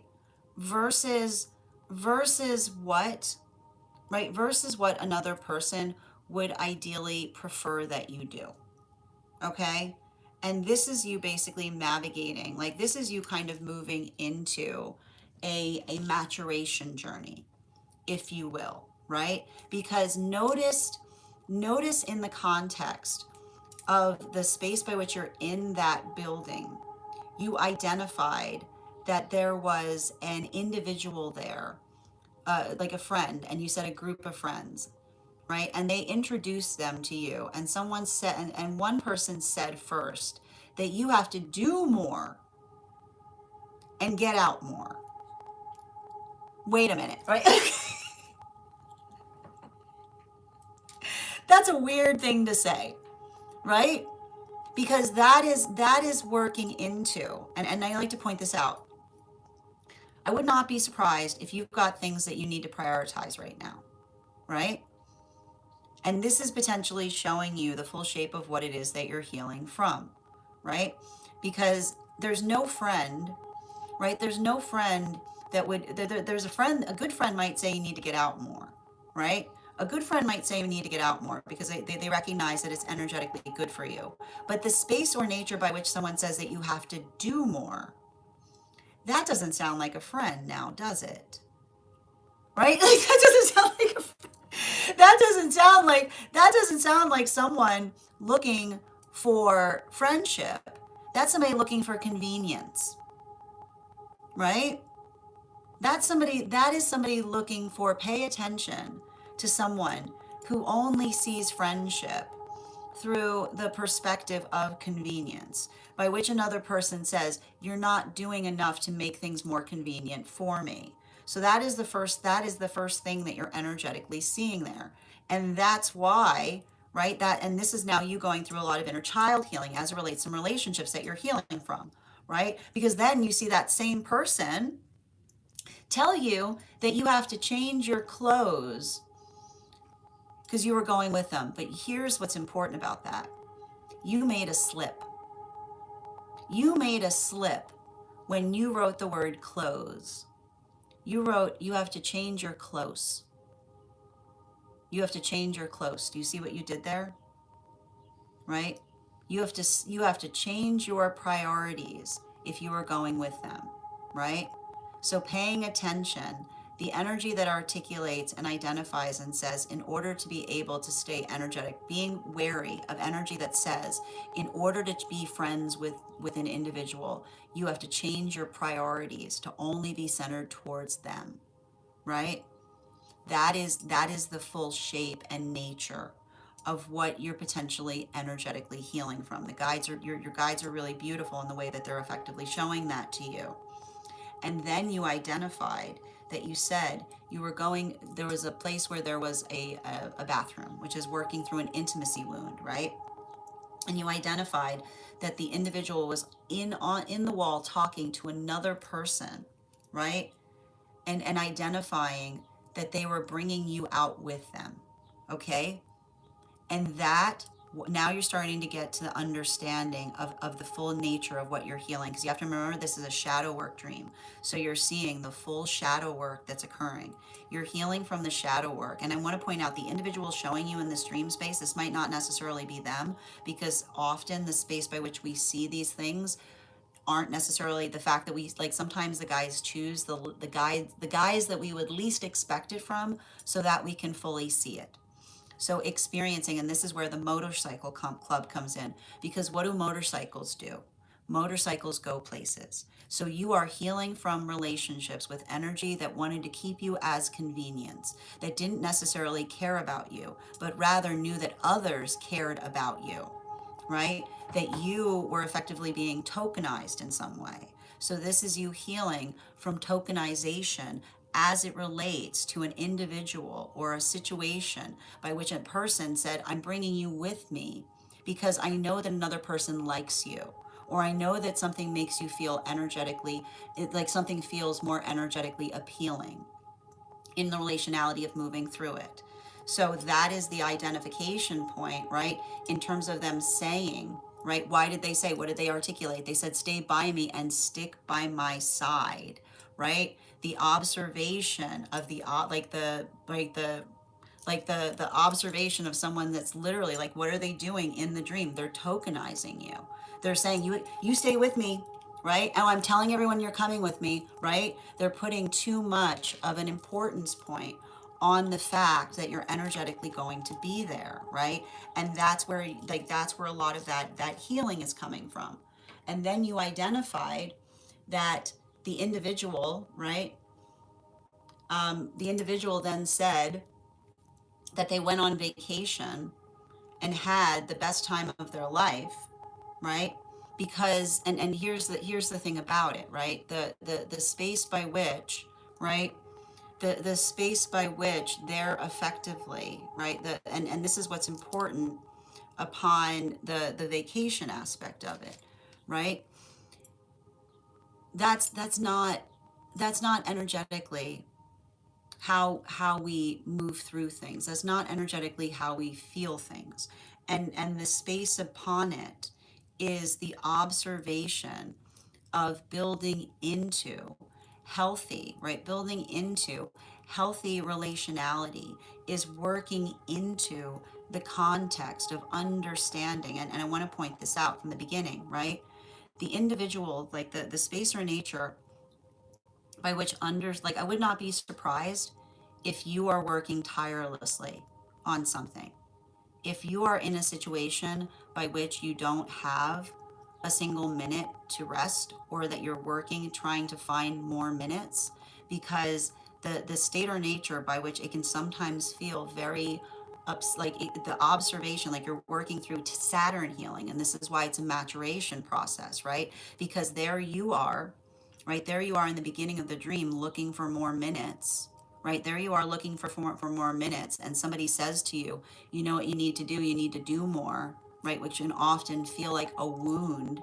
And there you see, what do? They got too much time on their hands, right?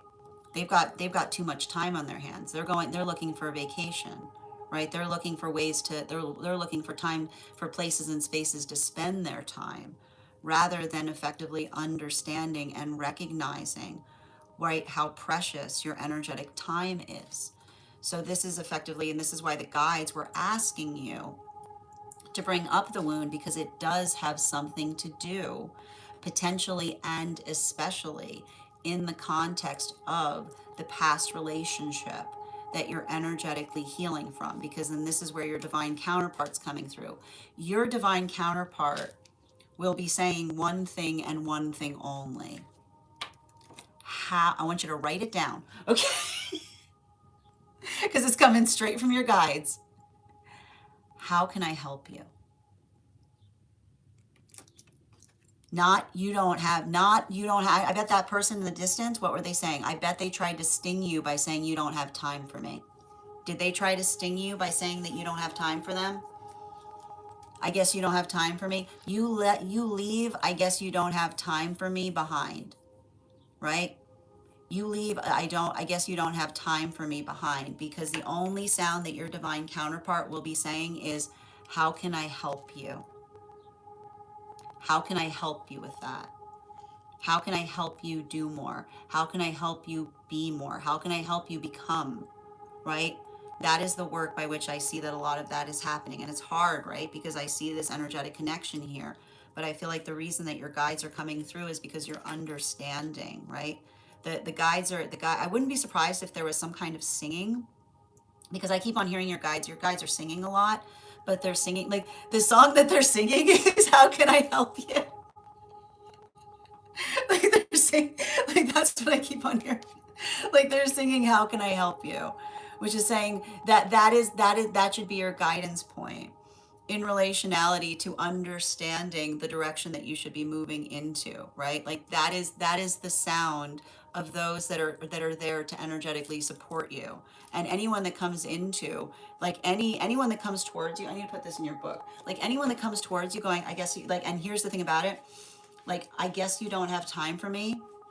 You run away from that. You run away from that energy. You run away from that energy. That's not for you, right? I don't have time. I guess you don't have time for me is never gonna help you. Okay,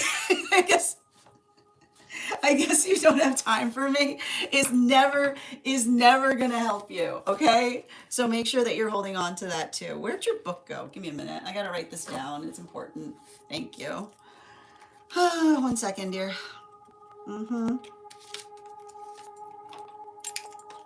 Okay, 1 sec. Yeah, I guess you don't have time for me.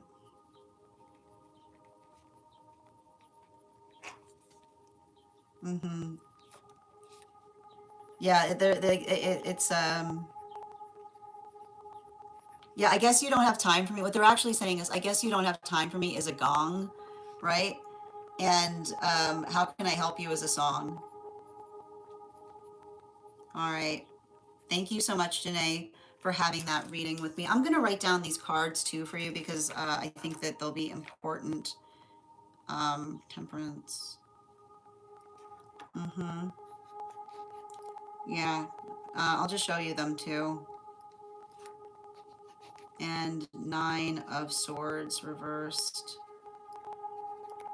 with the yeah, with the stag energy. I'll show them here.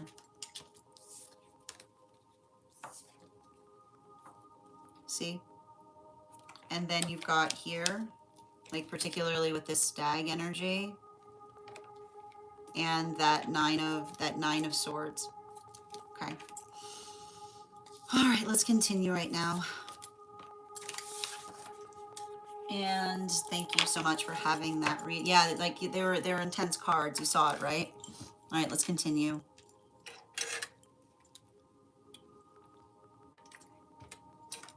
Okay. And again, so I'm also going to point out, I left some of the information, like I left some of the projection energy there. If you want to take a look at the state or nature of some of the stuff that you're working to heal through. Yeah, I think you know what I mean. Absolutely. Bear with me a moment.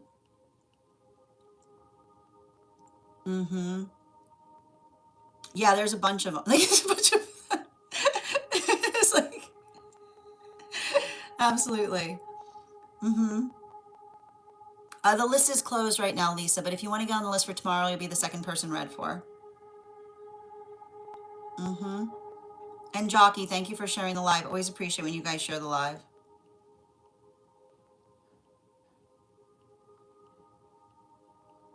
Mm-hmm. Yeah.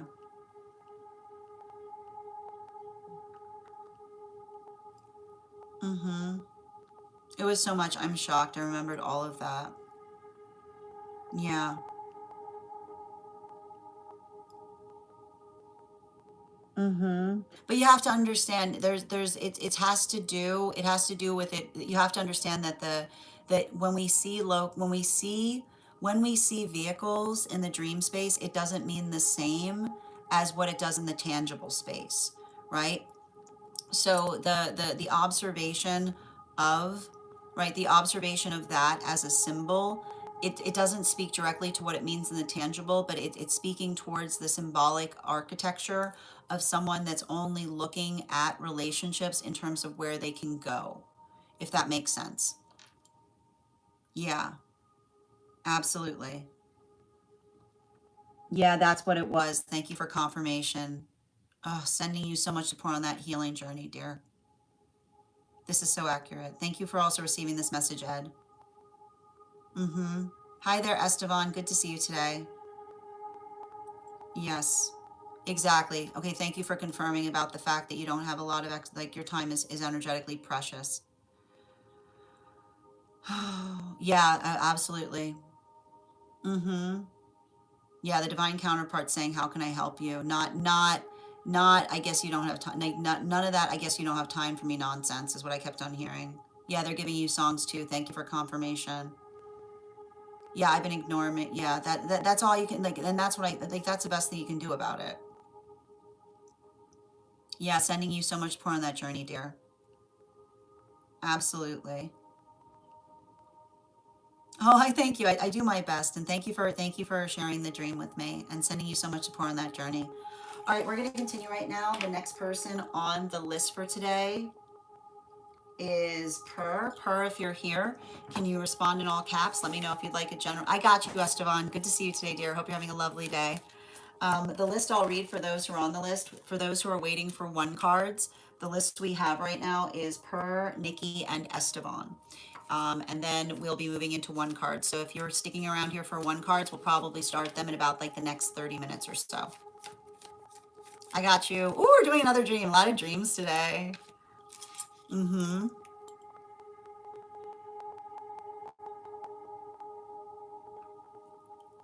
All right.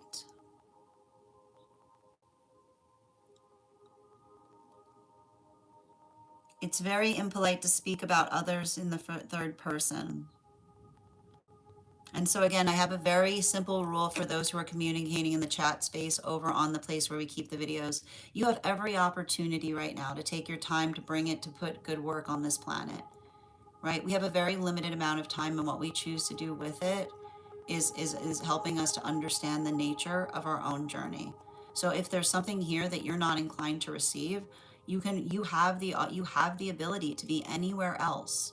So you need to ask yourself, why do you feel compelled to stay somewhere in order to articulate upon the fact that you don't like what you're finding here, right? Because I feel like, again, like, I'm going to proceed to remove you now, but I want you to ask to help you understand that understanding that question is going to help you move towards the deeper work of healing, right? It's helping you understand and navigate the fear in order to be able to heal it more. And I truly wish the best for you. And I hope you guys find the healing that you need on that journey. And a lot of the work that we try to do here is to help to dispel any of the preconceptions or misconceptions in relationality to what the tarot is and how it can effectively, it does not work antithetical to a faith construct, it works in alignment to one. Thank you so much, and sending you so much support on your healing journeys.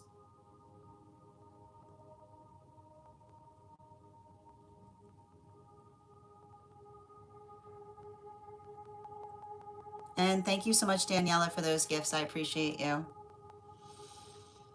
Michael, happy we can do readings for that in relationality to what you're experiencing. The list is closed today, but if you want to get on the list for tomorrow, you'll be the second person read for. We're also going to be starting one card reading shortly, but you know, it might be kind of hard to delve into a question like that with a one card.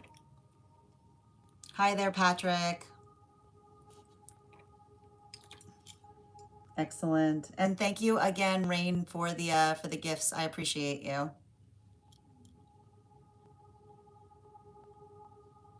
Mm-hmm. One moment.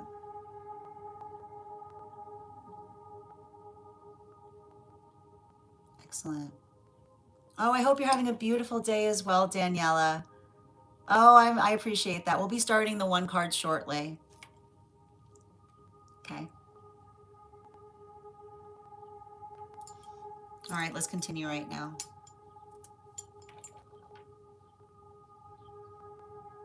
And the next person we're reading for today is going to be, we're doing a dream interpretation for Per. Lots of dreams today. All right.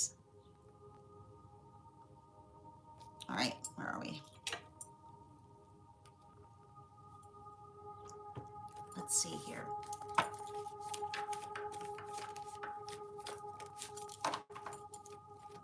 And before we continue with this reading, let's warm up those intuition muscles with an intuition check.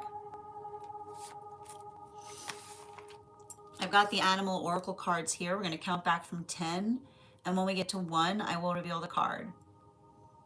10, 9, 8, 7, 6, 5, 4, 3, 2, 1. We got the cow. Thank you. We'll do that again after the next reading.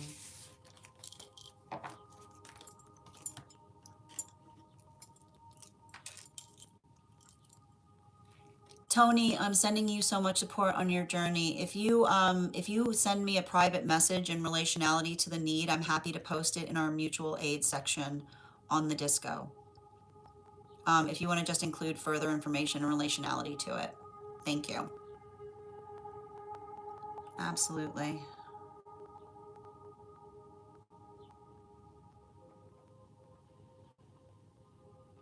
All right. And you guys know what we do before we start our dream interpretations. We've got the dream coconut. Ooh. All right.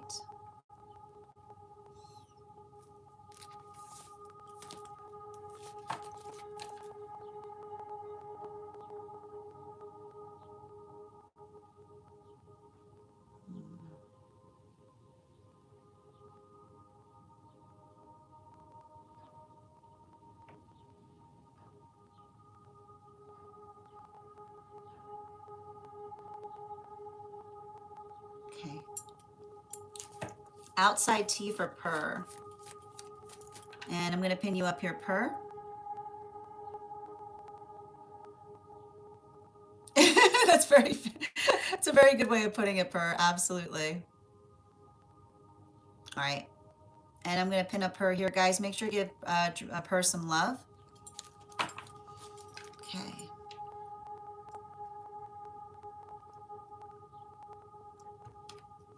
So, the outside tea dream. I was explaining something to you in the dream space. We're not in a room, but in a space. I couldn't see the surroundings. I used 2 ice cream brands as an example.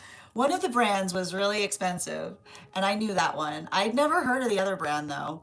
Another member of the collective came to the rescue by replacing me in that space and explained to me that the other brand was actually a cheaper one. But because of that further explanation, I understood in my dream space that things are balancing out. The dream continues, and I'm standing outside in the sunlight in front of my current home. And then I'm suddenly waking up in the bedroom of the house where you lived from your 10th until your 16th year. And in the other bedroom were two individuals that you have seen on television.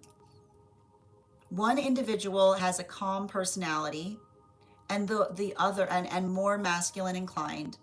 And the feminine energy was very beautiful and a fiery one. Okay. You stumbled through the hallway into the kitchen and encountered your mother there. She was holding your cat, and you were surprised that the cat was letting her hold her for such a long time. As you walked in, the cat looked at you and she was completely awake and alert, but not in a scared way, just very present.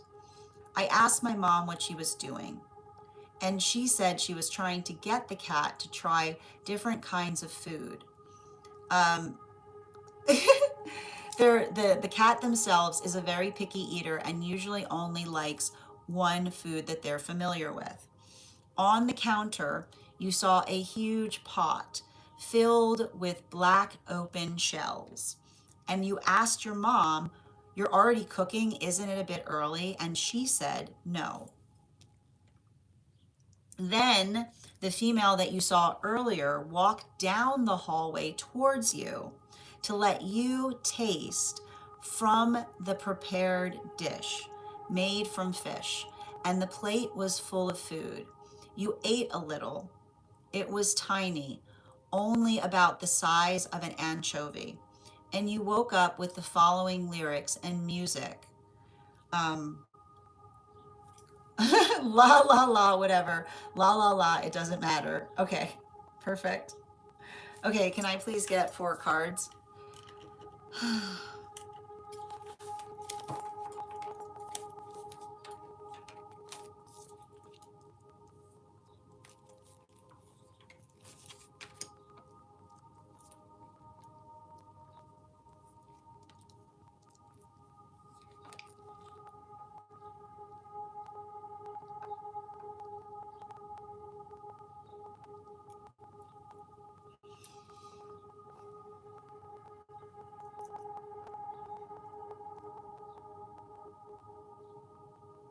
Mhm.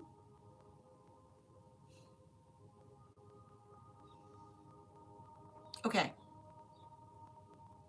so we're going to start with the first part of the dream because the dream's coming towards you in 2 parts. And the first part is identifying, and it's interesting because we see that the symbol of ice cream is being utilized in that space. And you defined that one of the things that you were seeing was very expensive, and you hadn't heard of the other one. Okay. Now, and I like, I like to point this out because even the space, the state or nature by which we effectively identify um, what makes something energetically expensive, as it were, is being able to identify what the quality and condition by which something is energetically rare, right? And what's interesting about that is there you were, right? There you were listening to me identify, right? Identify what is the expensive, what is the expensive one, right? And then you even had another individual in the collective appear, right? And then they replaced me in that space and said that the other one was cheap. But here's the thing about it. It's shadow work, right? It's shadow work because the it's shadow work as it relates to finding one's own exquisite, right? And the thing about it is the way we find our own exquisite isn't by holding others exquisites that care, like it's not navigating the space by which we work through others exquisites, because sometimes, right, and this is often what happens in the nature of the gift, and this is showing the extent of your own healing journey. The only way to really know the difference as it relates to the quality is if you can, right? Like what would identify, like what is the quality? What is, like, we're talking about ice cream. We're talking about ice cream, right? There we are talking about the quality of the energetic ice cream instead of doing what we should be doing with ice cream. Okay. Instead of doing what one should be doing with ice cream, which is like allowing oneself to decide what one's energetic exquisite is. And here's the thing about it, right?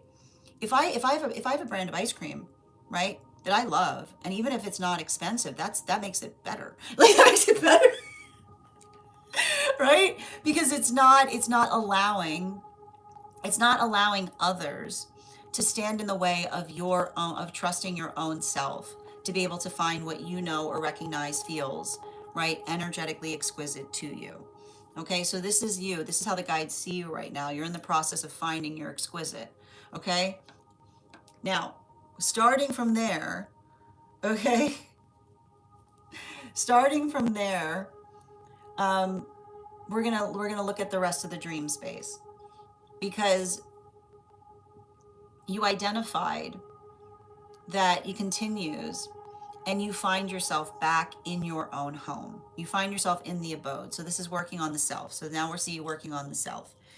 And you identified that you were waking up in, but it wasn't and I need to stress this. Okay, first, and this is important, right? This is not something this is something that's very important to see that happen in the dream space. One moment you are in your current home, and then suddenly you're waking up in the home of somewhere that you lived from the ages of 10 to 16, right?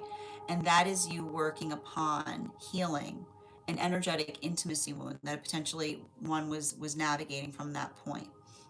And so everything that happens beyond this point, you have to remember, is potentially shadow work. So the individuals that we're seeing the shadow work coming through in might not necessarily be connected to it, but they're serving as guides in the dream space to help you see what you're effectively navigating to heal from. Because everything we see beyond this, you've already energetically experienced. And what do we effectively see there? We see we see duality, right? We see, you identified the fact that you saw an individual, which was the demeanor of masculine, and then you saw an individual with a demeanor of feminine. So this is you basically seeing through the television archetypes of, right, what is energetically desirable. And we know that because, again, we were talking about the ice cream. Okay. Working through the healing required around, right, desirable archetypes. And you stumble through the hallway into the kitchen and you encounter, right, your mother there. Now, again, it's a dream, so this isn't your mother. This is a guide coming towards you in the form of this individual to help you see what it is that you're working to heal from. But it's not related necessarily to them, but as it relates to those archetypes that we saw. And they identified the fact that they're holding your cat, right? And you are surprised that the cat was letting them hold them for so long. And you walked in and the cat looked at you and was completely awake and aware and not scared in any way, just very present. Because that, right, that is you healing, right? That is you healing from your own energetic, it's you coming into the space of healing your own abandonment wounds, right? Because this is you getting better at staying energetically present, right? Which is being able to effectively recognize and observe what others might energetically need at moments.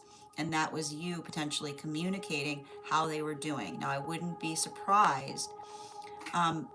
And they said they were okay. They were trying to get them to try different kinds of food, but they were picky and only liked a familiar food. Now, it's very interesting about this because, do you notice the fact we don't typically do that? We don't typically do that with cats.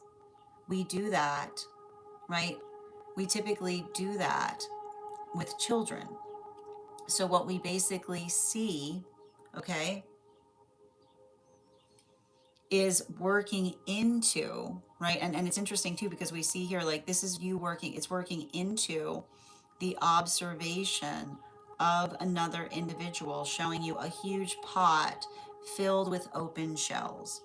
And you said to them, isn't it a bit early? And they said no, right? And you identified that the individual that you saw walk down the hallway towards you, right, to identify or have you effectively feel energetically like to have some of that meal. And you said the plate was full of food and you only ate a little. It was tiny, about the size of an anchovy, because what we effectively see is occurring there is working into the present context of you being able to navigate something that was happening during a space or place where you may have put more concentration on, like, the funny thing I want to describe it is, when we're trying to fit in, we can't outfit ourselves properly, right? When we're trying to fit in, we can't energetically outfit ourselves properly. So there's something very important about that work that we potentially see there, because the reason that we identify that this is shadow work is it's a dream that's showing you that you're doing your shadow work effectively.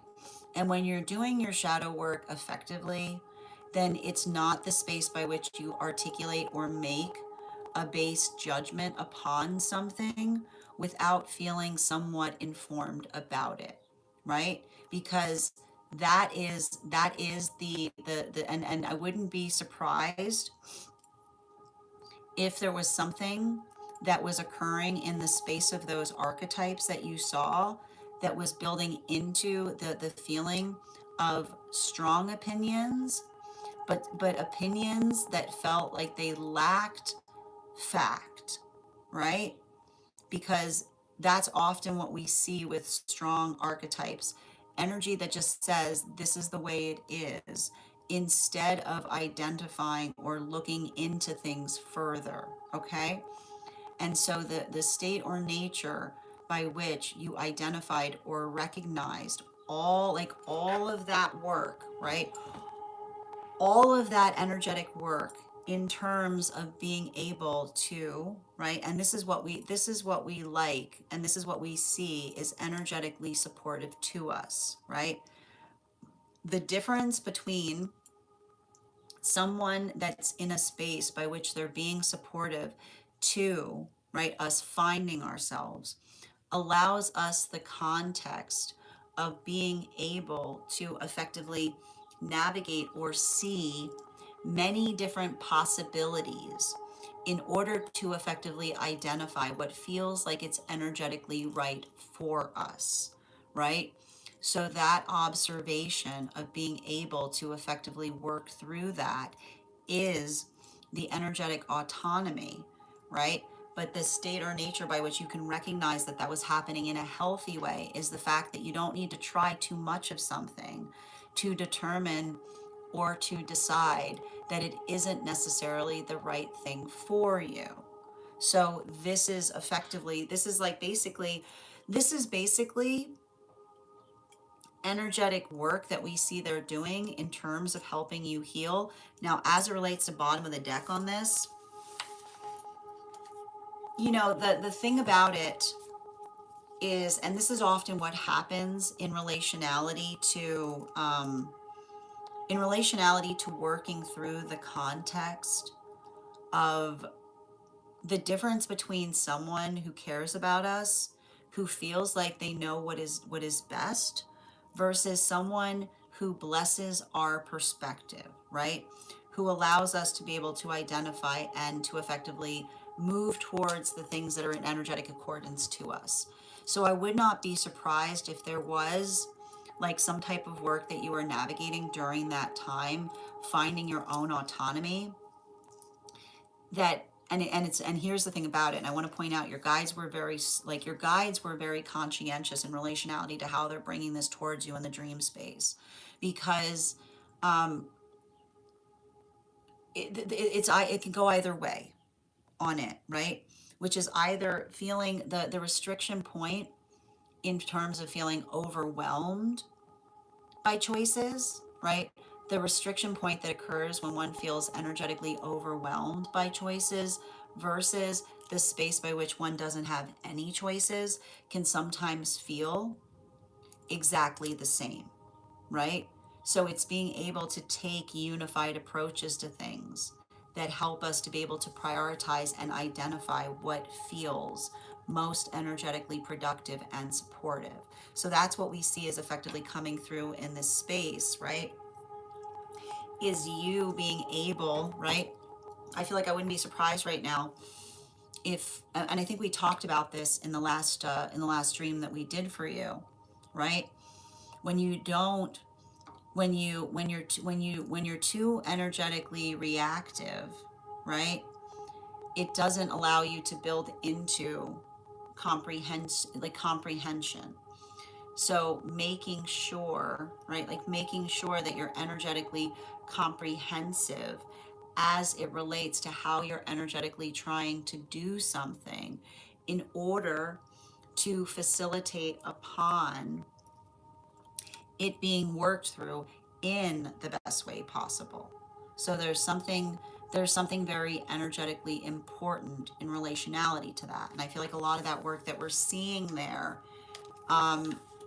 it feels even more supported, specifically and particularly because it's helping you to identify and recognize what carries energetic import. Thank you so much for having that reading with me, dear. And if this message connected to you as well, it's very common for those who need these messages to be here to experience them. We are doing personal readings right now. If you would like to get on the list is closed today, but you can get on the list for tomorrow and you will have, you'll be the second person read for. It's 3 cards for a donation of 29 or more. 4 cards for a donation of 23 or more for my subscribers. Binks for my Lio. Please keep in mind there are 3 things I do not read for across these apps: pregnancy, medical, and legal. Happy to give insight on anything in private readings, and you can book private readings on my site. I'm going to take a moment to read over the comments that came through as I was reading.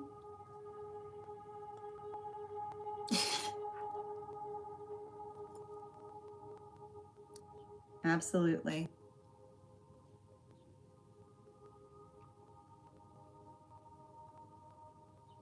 Excellent. Mm-hmm. Shadows to be shadowing. I like that. Mm-hmm. And thank you for sharing the live, Rom. Always appreciate when you guys share the live. Mm-hmm. Okay, so and that's what's interesting about it, right? Like the difference between, and we all, like, here's the thing. I love the fact that your guides know you so well, Per, because what others, what others are disturbed by, you find intriguing. Yep, absolutely. Mm-hmm. Yep. Thank you for confirming, Per.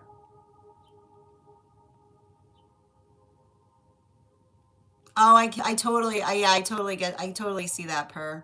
And thank you for sharing the live, Justice. Always appreciate when you guys share the live. Those times were wild. Mm-hmm. Ugh, sending you support, Per. You're so welcome, dear. And thank you, Lucas, for those heart me's. I hope you're doing well, dear. Guys, make sure to give Lucas some love. Readers supporting readers. Excellent. Grand Rising. All right, we're going to continue right now. And just a reminder to anybody waiting for 1 cards, we've got 2 more individuals on the list today before we move into 1-card readings.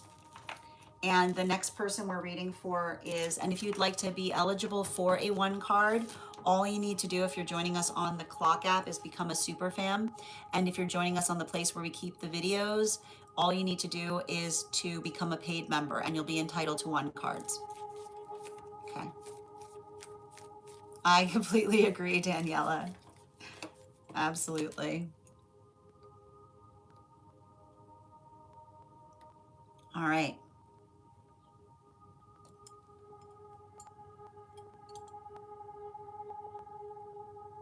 And thank you for reposting, GL. Oh, I have no idea how to open that community gift, Justice. I know you guys are always asking me to. Okay. Tap live gifts. I am not sure where to find the live gift. Oh, wait. Tap the live gift. What do I do to open the community gift? Oh, I see. All right. Well, I'll open the meteor shower up in case anybody else wants to get on it. Did I do it? You guys let me know. Mm-hmm. Oh, oh no, I see what it is. Mm-hmm.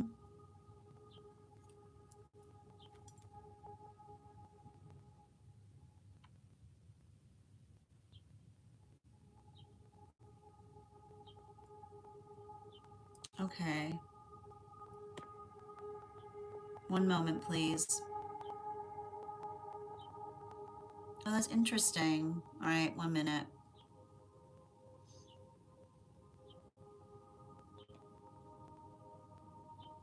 All right, let's continue right now. Thank you for sharing the live, Justice. Hi there, Lucas. Welcome. Mm-hmm. And Anthony, I'm going to ask you to please not spam the chat. If you continue to do so, I will have to go ahead and block you. All right, let's continue right now. The next person that we're reading for today is Nikki. Nikki, if you're here, can you respond in all caps? Let me know if you'd like a general reading or if you have a specific question you'd like me to answer. Excellent. Mm-hmm. It's okay. Thank you for abstaining. All right, second call for Nikki. If Nikki's not here, the next person on the list for today is Esteban. Esteban, if you're here, can you respond in all caps? Let me know if you'd like a general reading or if you have a specific question you'd like me to answer.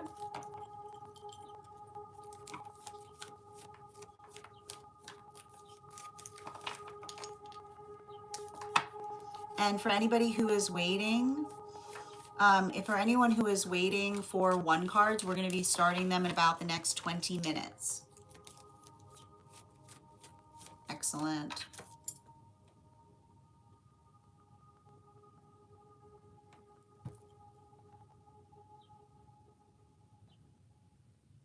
All right. Second call right now for Nikki or Esteban. Second call right now for Nikki or Esteban.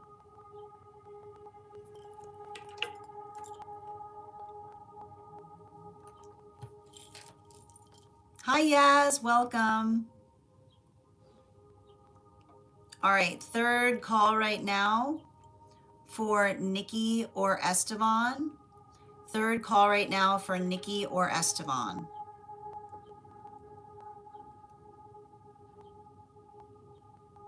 Yeah, exactly. The list is closed right now, Yaz, but we are going to move now into one card readings for Superfam and for those who are paid members over on the place where we keep the videos. So if you are a paid member or a Superfam, you can just go ahead and put your question in the chat. I'll be happy to draw a card for you. If you would like to become a Superfam or a paid member, all you need to do is hit that Superfam button for those who are on the Clock app and head over to paid membership and I'll be happy to give you that card. I got you, Lucas. How you doing today? One card for Lucas. Two cards coming out.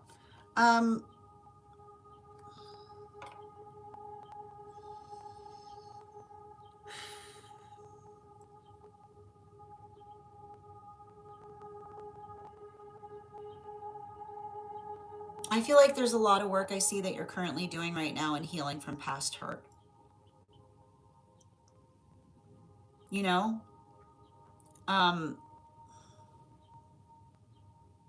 the thing that I'm seeing that's important there is like what I'm observing in relationality to that is helping, is being able to navigate or recognize um, what feels like it's feeling. It's interesting too because it feels like it's coming from a guide, right? Which is saying, you know, it's okay. It's okay to carry. It's okay to carry um, pain in a relationship if it feels like you see progress there, right? Like it's not the fact that every relationship is perfect, but the definition, the thing that makes relationships perfect is being able to identify progress. So I want you to be conscientious about that because I feel like that is a lot of the work I see you're trying to navigate. And it feels like it feels hard because I feel like I see you having to like, sometimes it requires us to draw different lines.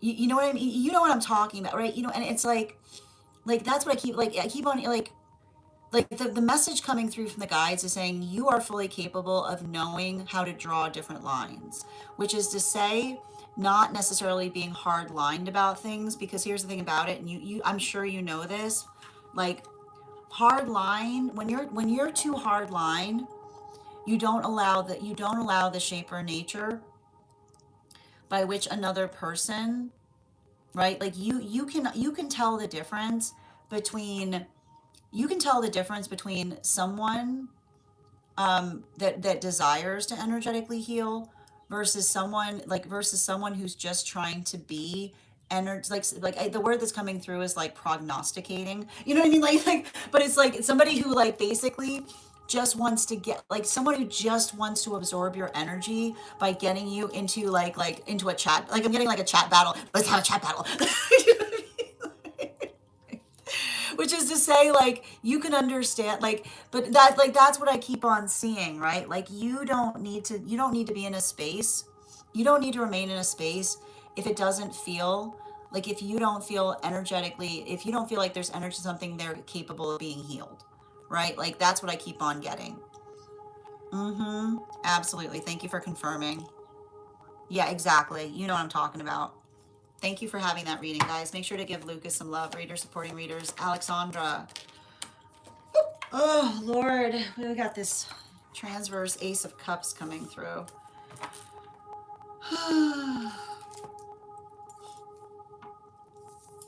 um, I feel like the transverse Ace of Cups um, is it's recognizing and identifying what feels um, healthy and sustainable as it relates to like healthy, like I keep on seeing healthy progress. Healthy progress is working into the context of mutual investiture, right? So I feel like make sure that you're not making any fast decisions right now. Think about like let the immediate action feel like it's fortifying the long-term approach. Bottom of the deck, yeah, particularly and especially with this Hierophant card, it speaks, it says to me, like I just see a lot of that work in terms of identifying and recognizing what feels um, what feels healing and necessary um, as it relates to healthy conversations and mutual direction, as it were. Animal oracle, yeah, particularly with this horse energy, right? Um, just allow that sense,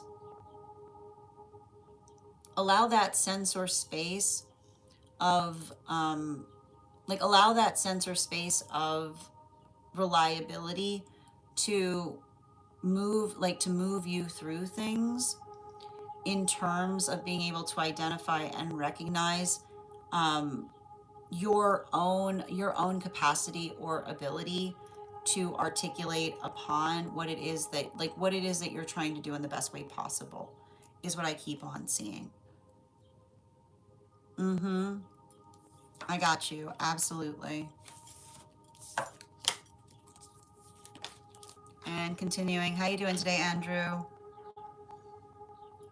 Thea, yes, absolutely. Highest one card for Thea, please. Got two cards coming out.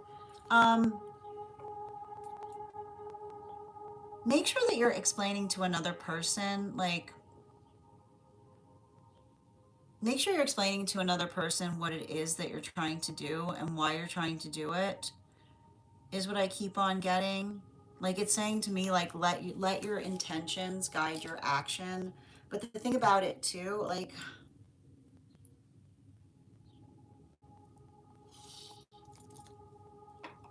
I feel like there's something, I feel like there's something really important there about being able to identify how another person um, treats something that you give them preciously, tells you everything you need to know about how whether they hold you preciously, is what I keep on seeing. Animal oracle, yeah, particularly and especially with a lot of this crane energy. It says to me it's working into the context of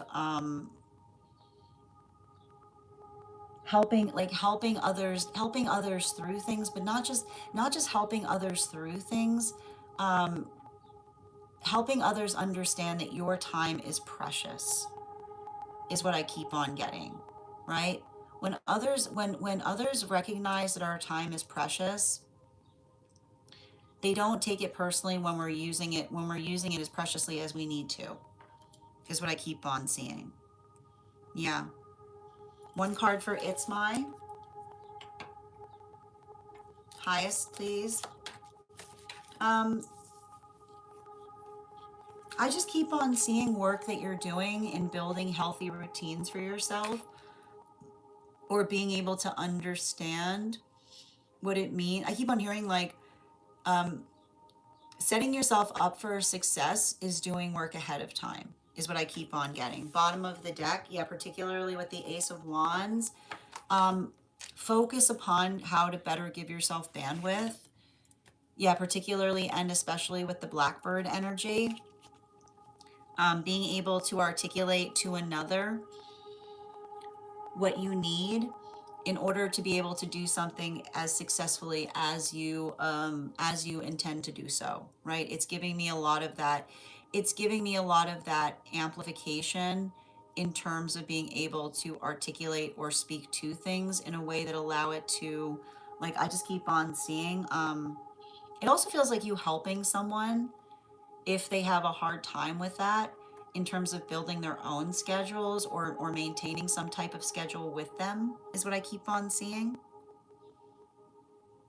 Mm-hmm. Thank you so much, dear. Highest party card for Daniela, please. We've got the Four of Swords in its reversal. So I feel like there's something important right now about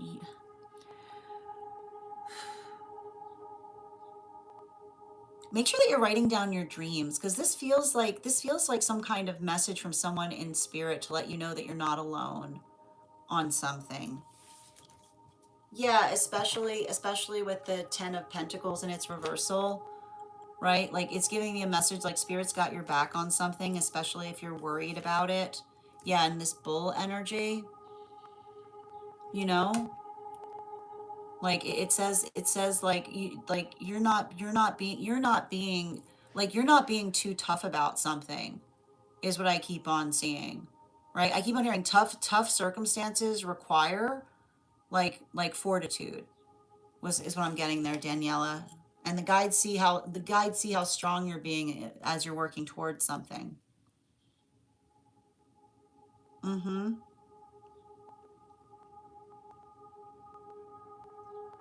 Excellent. Ava, one card, highest priority, please. Yeah, you need a breath of fresh air. You know, there's something I'm seeing here that's really important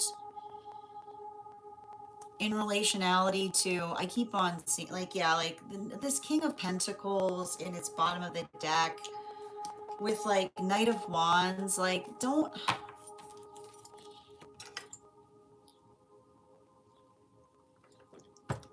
like, no, like, it's interesting because it's saying even like, none of this, like, none of this like sad song thing. Like, what is this? I've got this type of energy, like, I've got this type of energy around you that you're healing from that's like hyper sentimental, right? Hyper sentimental energy is often forgetful as to why someone's sentimental in the first place. You know?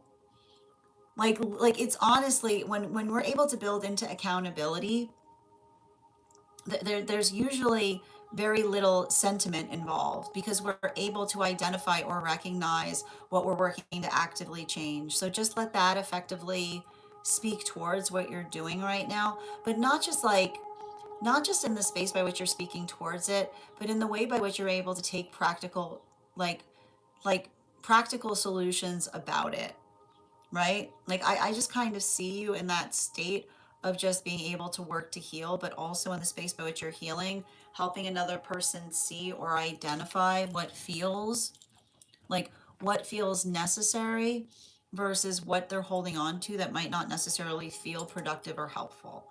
I feel like you're doing that work, and I feel like it's almost like your ability to do that for another person as well.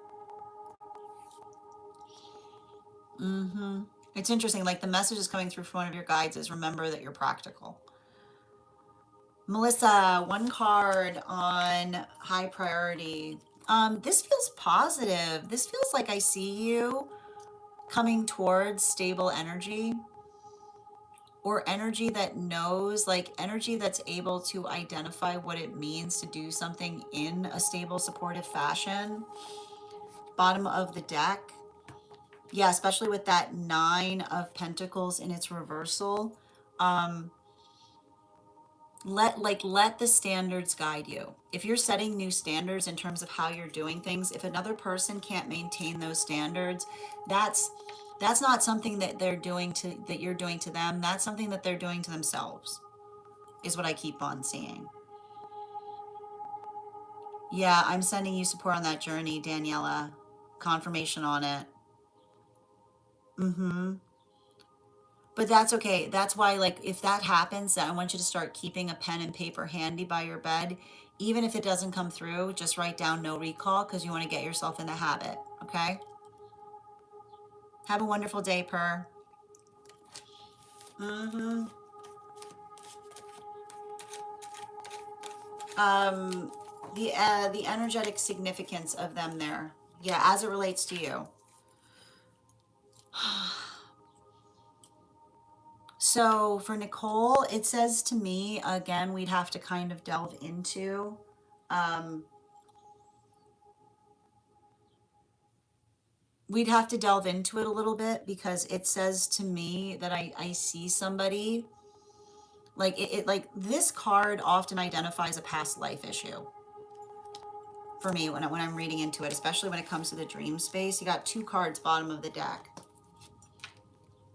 Yeah, I don't know. It feels like you might be getting some kind of insight on another person's past life issue. Animal Oracle.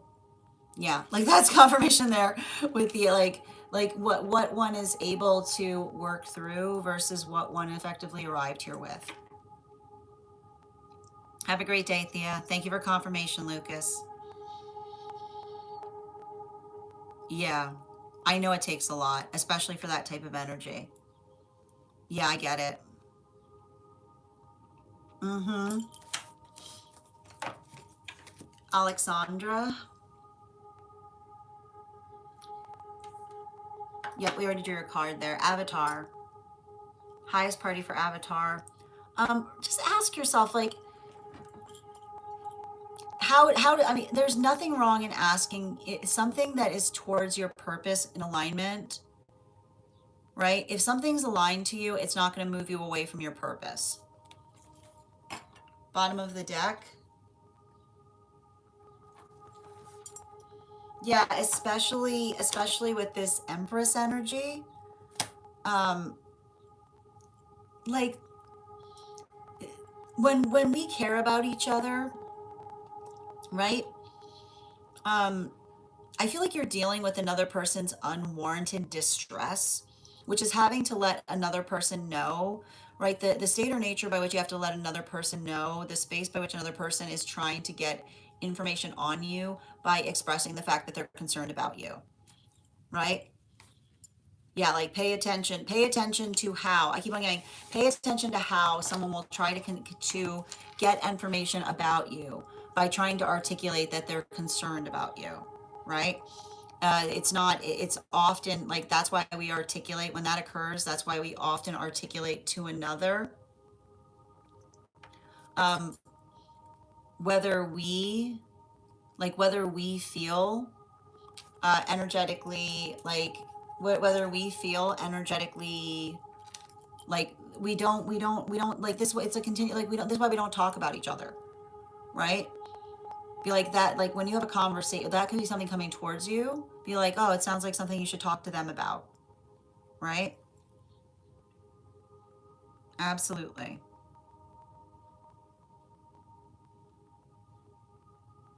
Mm-hmm. No problem. And thank you for the follow, David. And Andrew, thank you for the follow.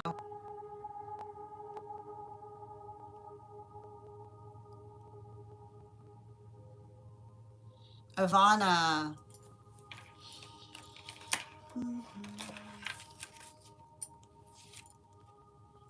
Um,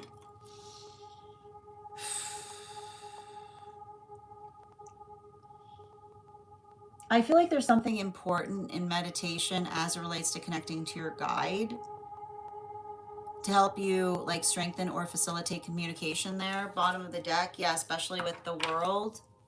Um,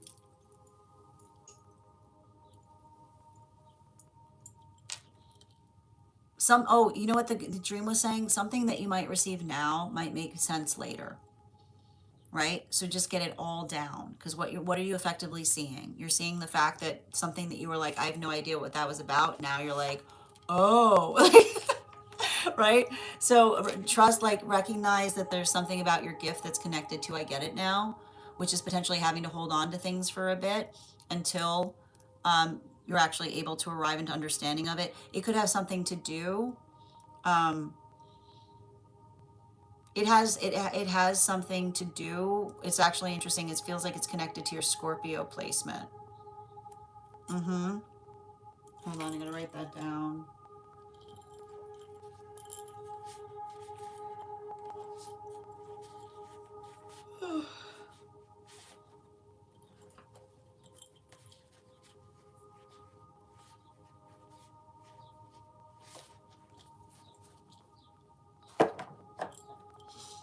Mm-hmm.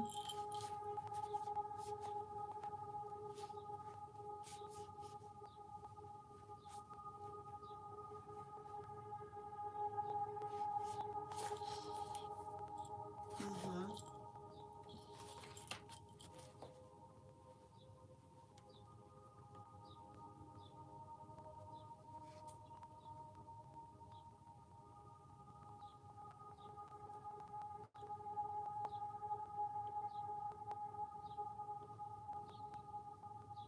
Mm. Where's your book? Just bear with me a moment, just looking for a book. There it is. Okay.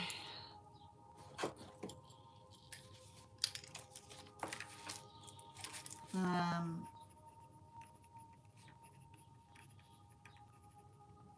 yeah.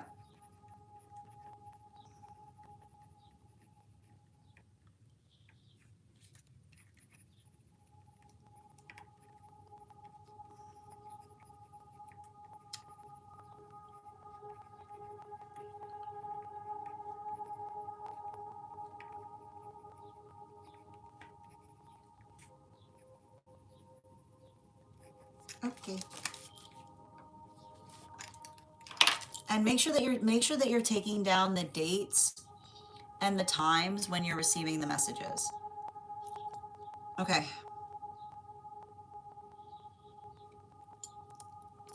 One moment.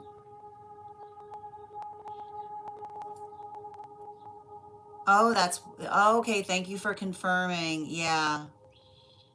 Mm-hmm. Yep. I got it, Ivana. I got a message related to it too. But again, it's more. It feels more like it takes a little bit of explaining. Absolutely. All right. Thank you for those gifts. All right.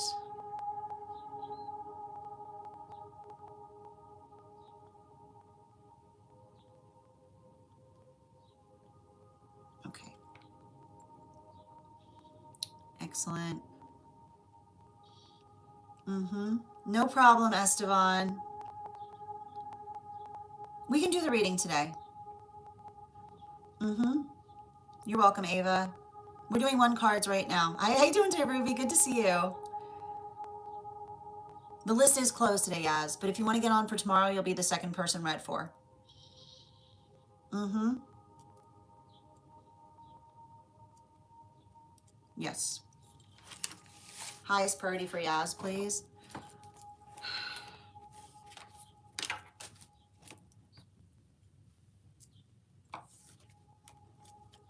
Um,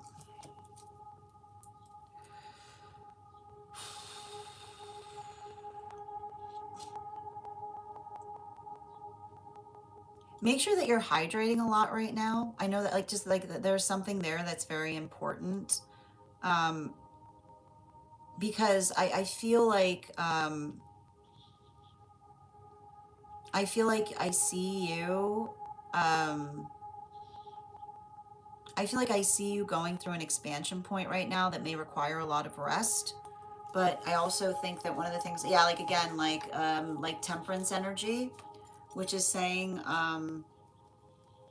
being able to effectively, rest, rest more frequently to get more done is what I keep on getting, right? Like it's giving me a lot of short burst energy. Like recognize or identify that that's how this energy may be impacting you right now. Just allow that to effectively okay, hold on. That's an interesting message. Oh, hold on.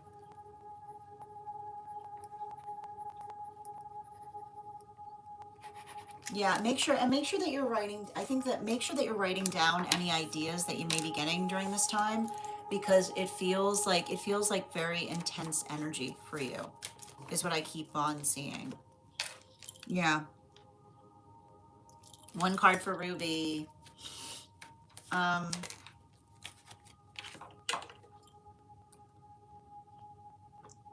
I feel like I see somebody in the midst of trying to get their act together. You know, it feels like somebody who knows that they only like. I don't know why. I feel like they know that the next time they come towards you, they don't want to blow it, right? Yeah, like look at that crane energy. Like I see somebody like look like that's how they feel. That this is how they see you and this is how they feel, right?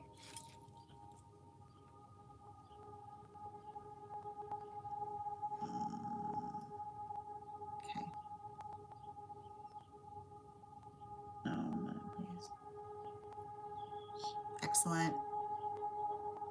Julia, if you could repost it, I'd appreciate it. Hardy, it's good to see you again. I'm going to say it again. I need to make sure that you're communicating in full thought forms. Make sure that something that you're communicating here is something that others can understand clearly. Um, in terms of not asking questions that feel like they're non sequiturs. Okay, or repeating the same question in the chat space over and over again. I will have to proceed to mute you if that occurs. I'm just being clear. Absolutely. And thank you for those gold coins, Ivana. Yeah, so yeah, absolutely. No problem, Yaz. If you want to get on the list now, I'd suggest, so here's the thing about it. This week I'm on for only short periods of time. So if you want to secure, like the list was closed today when I came online. So if you want to secure a spot for tomorrow, if you want to get on the list, I would suggest you do so today. Because that's just that's just how the shape of this week is. I got you. Yeah, this feels a lot like this feels reinforcing in terms of what you know is the right direction for you. Remember when I said to you not to bring too many things? Remember when I said to you, remember when I said to you not to bring all those heavy things? Right? I feel like this is you finding, like, this is you finding the place that feels energetically best for you. But I think that, um, and we can, I think it's real, like,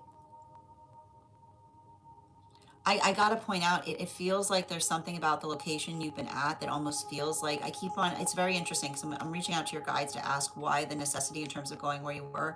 And they're identifying that there was something important there, um, as it relates to astrocartography and processing, right?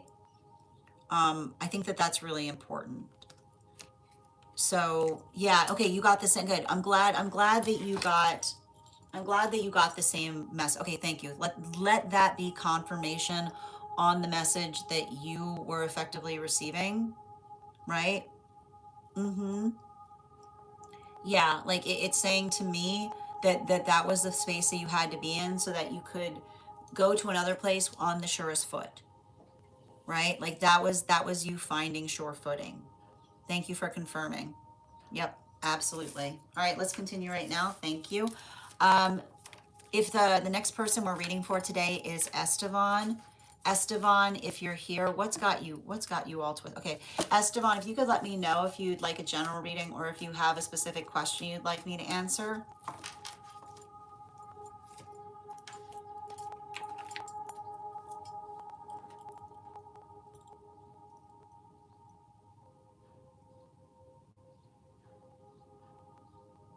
I got you, Ella. Um,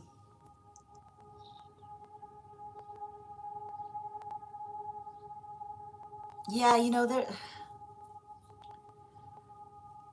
I keep on getting a lot of strong energy and spirit that feels aligned in terms of identifying and recognizing what you're going through. Um,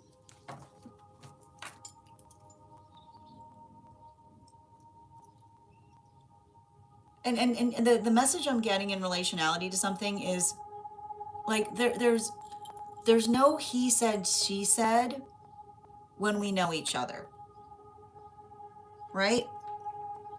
Like there's no he said or she said when we know each other because we just identify or articulate upon how we energetically feel about things, right? So I feel like there's something very important there in relationality to working through situations or circumstances by which you are effectively identifying what feels positive and not get, I keep wondering, not getting into the middle of others' disputes, but helping to effectively work to achieve mutual solutions. Mm-hmm. Absolutely. All right. I'm afraid, Hardy, I've given you many opportunities to try to make sure that you're communicating effectively, but the space by which you're asking questions, right, is not healthy as it relates to communication. So I wish you support, but I've asked you repeatedly to not keep posting things that do not feel sensical for those who are trying to communicate here. All right.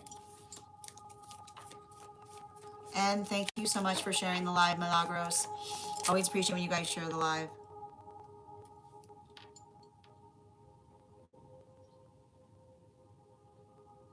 Okay.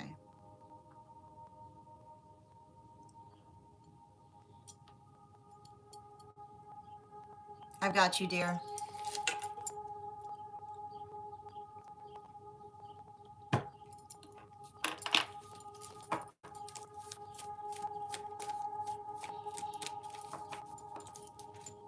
All right, where were we? The list is closed right now, Ash. Okay.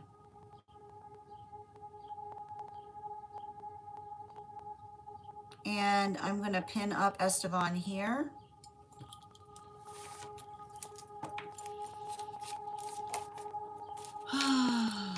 Yeah. All right.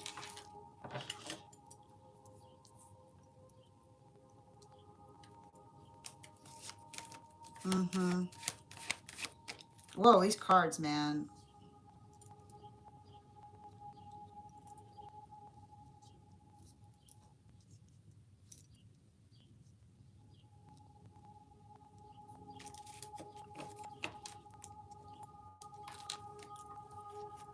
Two more.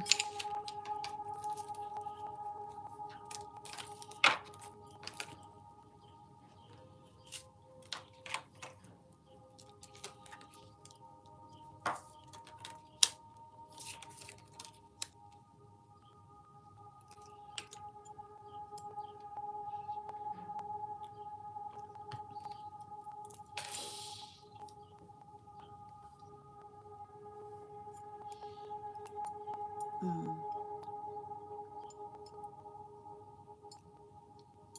All right.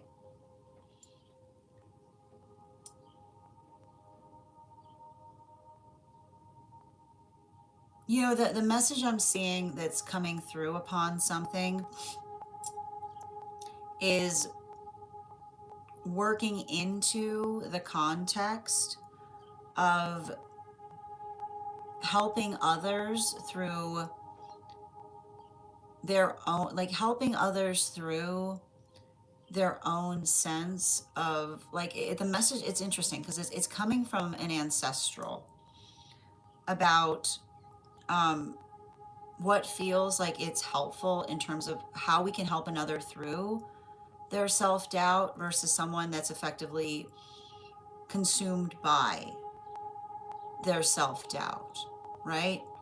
Because when we are helping each other, when we are helping each other through, when we're helping each other through self-doubt, then we're effectively able to amplify or articulate to another what feels energetically productive, right? It's working, it's working into, it's working into that context. It's working into and through that energetic communication. And the thing about it is we don't take we don't take our inner healing out on each other, is what I keep on seeing. And the thing I keep on observing, like I feel like I see a situation. There's like the thing I'm going to describe to you is there's nothing worse, right? There's nothing worse than observing someone that does not recognize the fact that they're energetically, like they're energetically creating the condition that they're arriving to, right? And what I mean by that, right, like what I effectively mean by that is that the work that we effectively navigate or articulate upon is focused into the observation of feeling restorative, or identifying and working through something in such a way that it is able to effectively identify and help another person find their confidence, right? And so I feel like it's really difficult because I almost feel like I see a situation, like I see somebody around you that feels riddled, like riddled with self-doubt. And this is, I want to point this out. This is why we use the word riddled with self-doubt, right? Because riddled, like being riddled with self-doubt is the space by which you're constantly, right? You can get caught in this energetic loop by which you're perpetually asking why, like why, because it effectively prevents one from being able, like it's not there's no going in that direction, right? Is often us clinging to trauma, because we recognize and identify that trauma, when you understand that trauma makes no sense, right? That sometimes the purpose of trauma is to effectively try to create doubt in the self, then you recognize that that often those that become riddled with self-doubt become the new sense of trauma, right? Like it's like it becomes the new, it's like it's often, right? And it's interesting too. Hold on a minute, and I'm going to write this down for you. Do you have a book yet? I think you have a, I know you have a book. Yeah, it's right here. Wait a second. Like, and that's the thing that's difficult about it, right? um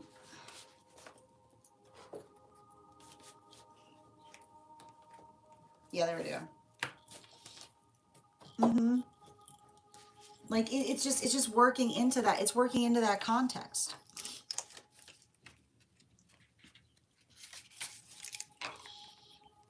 It's working into the context that when one is riddled with self-doubt, right, then one is often perpetuating trauma.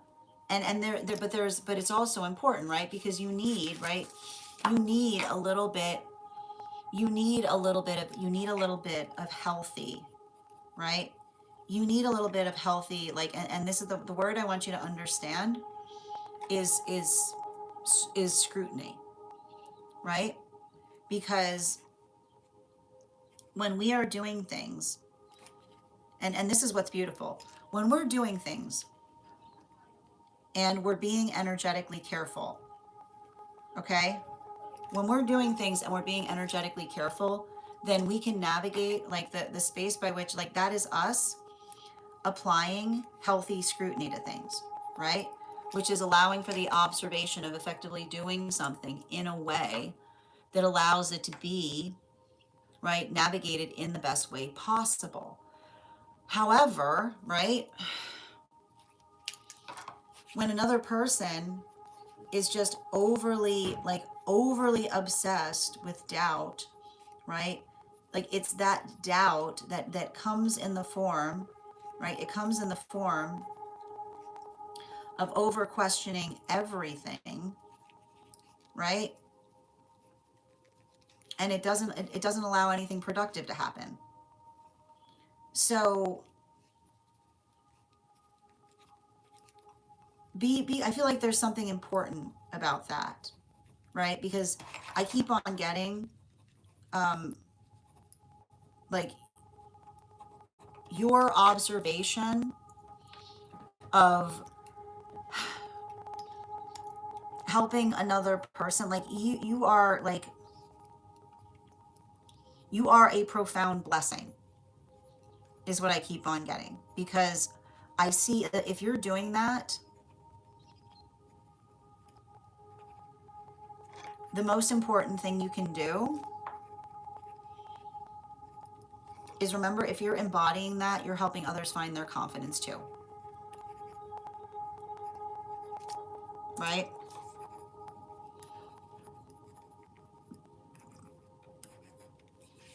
So I feel like I see you, I feel like I see you healing.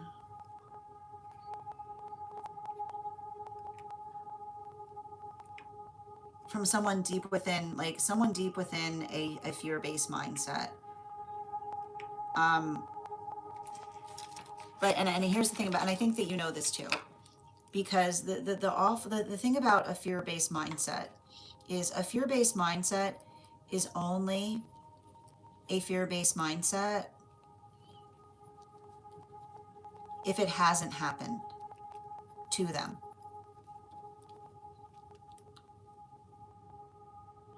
I'm gonna say that again, because I think that that's important in terms of some kind of conversation that you're having to navigate with someone. And I want you to, I feel like I've got angelic kind of circling these words, so I'm going to say it again. Okay. A fear-based mindset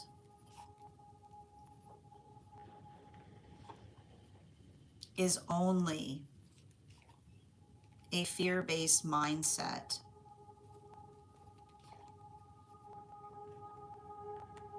if there isn't a history attached to it. Okay?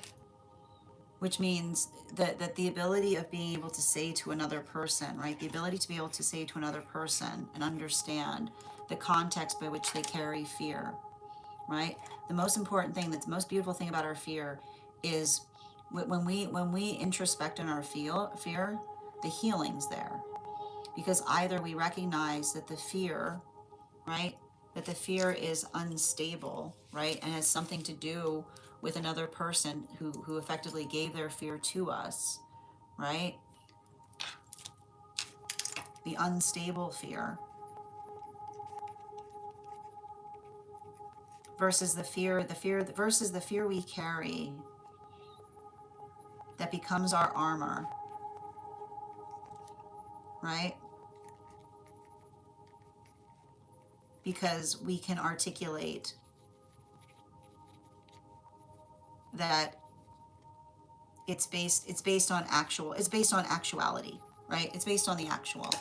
So I feel like that's that's how you can help another person through that. But they also, you have to see if they have the capability of doing it too, right? You can't do it for another person. They need to be as mutually invested on that journey. Thank you so much for having that reading with me, dear. And if this message connected to you as well, it's very common for those who need these messages to be here to experience them. We are doing personal readings right now. If you would like to get on the list is open. It is closed. It's open for tomorrow. 3 cards for a donation of $29 or more. 4 cards for a donation of $23 or more for my subscribers. Thanks in my bio. Please keep in mind there are 3 things I do not read for across these apps: pregnancy, medical, and legal. Happy to give insight on anything in private readings, and you can book private readings on my site. Absolutely. And thank you so much, Neat Cheek, for the sharing the live. Always appreciate when you guys share the live. Final call right now for anyone who would like a 1-card reading, who is a super fam, or someone who is a paid member on the place where we keep the videos. Oh, you have a beautiful day, Daniela. My friends, I want to thank you so much for being here today and sharing in these messages. I got you, Lisa. Ooh. Lisa, this feels like a little bit every day goes a long way. Just make sure that you're putting a lot of energy as it relates to what feels like healthy direction. Bottom of the deck, you got 2 coming out, right? If someone's not getting back to you, don't make the assumption that they're energetically ignoring you. That this is I'm getting here, especially, I keep on getting for fire sign energy right now. This is it's a little bit what's happening right now. I need to point out what's happening that's a little bit difficult is I'm seeing that for some of the sign work right now, it feels like stasis. And for a lot of fire sign energy, there's a lot of activation. So being able to recognize that some energy right now might not necessarily be like, they might not necessarily be on vacation, or they might be activating very heavily is what I keep on seeing. Animal Oracle, yeah. Like, don't like, give someone the benefit of the doubt, while also being energetically progressive and patient in the context of one's own direction. Absolutely. Laurel, one card, highest priority, two, please. We've got the Wheel of Fortune in its transverse.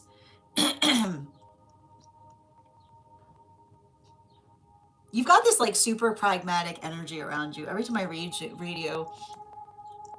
And the funny thing with pragmatic energy is, like, pragmatic energy is sometimes hard to effectively identify to another, but um like, it says to me, like, trust your feelings towards the healing, right? Yeah. um it doesn't have to make sense to other people. If you see I feel like it's interesting too, because like I know that kind of flies, like it feels very specific to you, right? Especially when it comes through from the messages of your guides, right? Your guides are showing you what you need to energetically get there, right? Via observation and awareness.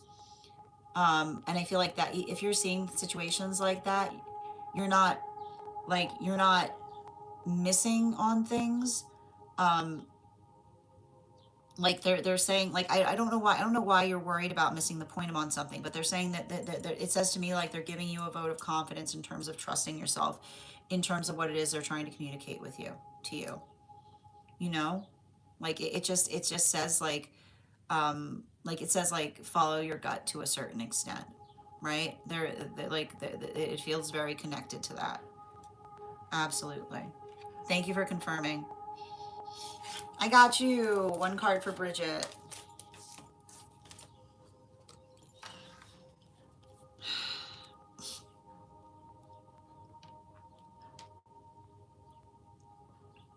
um Yeah, it says just be respective of what they're articulating is good timing, is what I see, you know? Like, I see if there's something opening up that would allow you to go somewhere sooner, make sure that you're communicating it to them properly, is what I keep on getting, bottom of the deck. Yeah, like, I feel like it's hard because, like, um,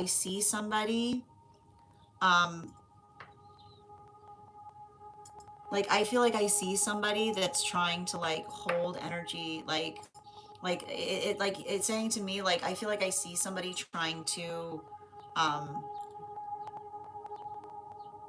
reorient themselves is the word that's coming through, right?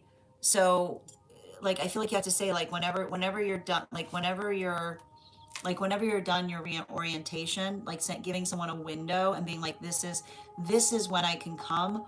What would feel like it accommodates you best is what I keep on getting. Absolutely. Excellent. You're so welcome. Oh, you have a beautiful day, Daniela. Daf, we would have to read on the importance or the significance of that symbol. We can always do it. We do symbol decoding here for readings. However, the list is closed today, but I am doing one card readings for those who are paid members. My friends, I want to thank you guys so much for being here today and sharing in these messages.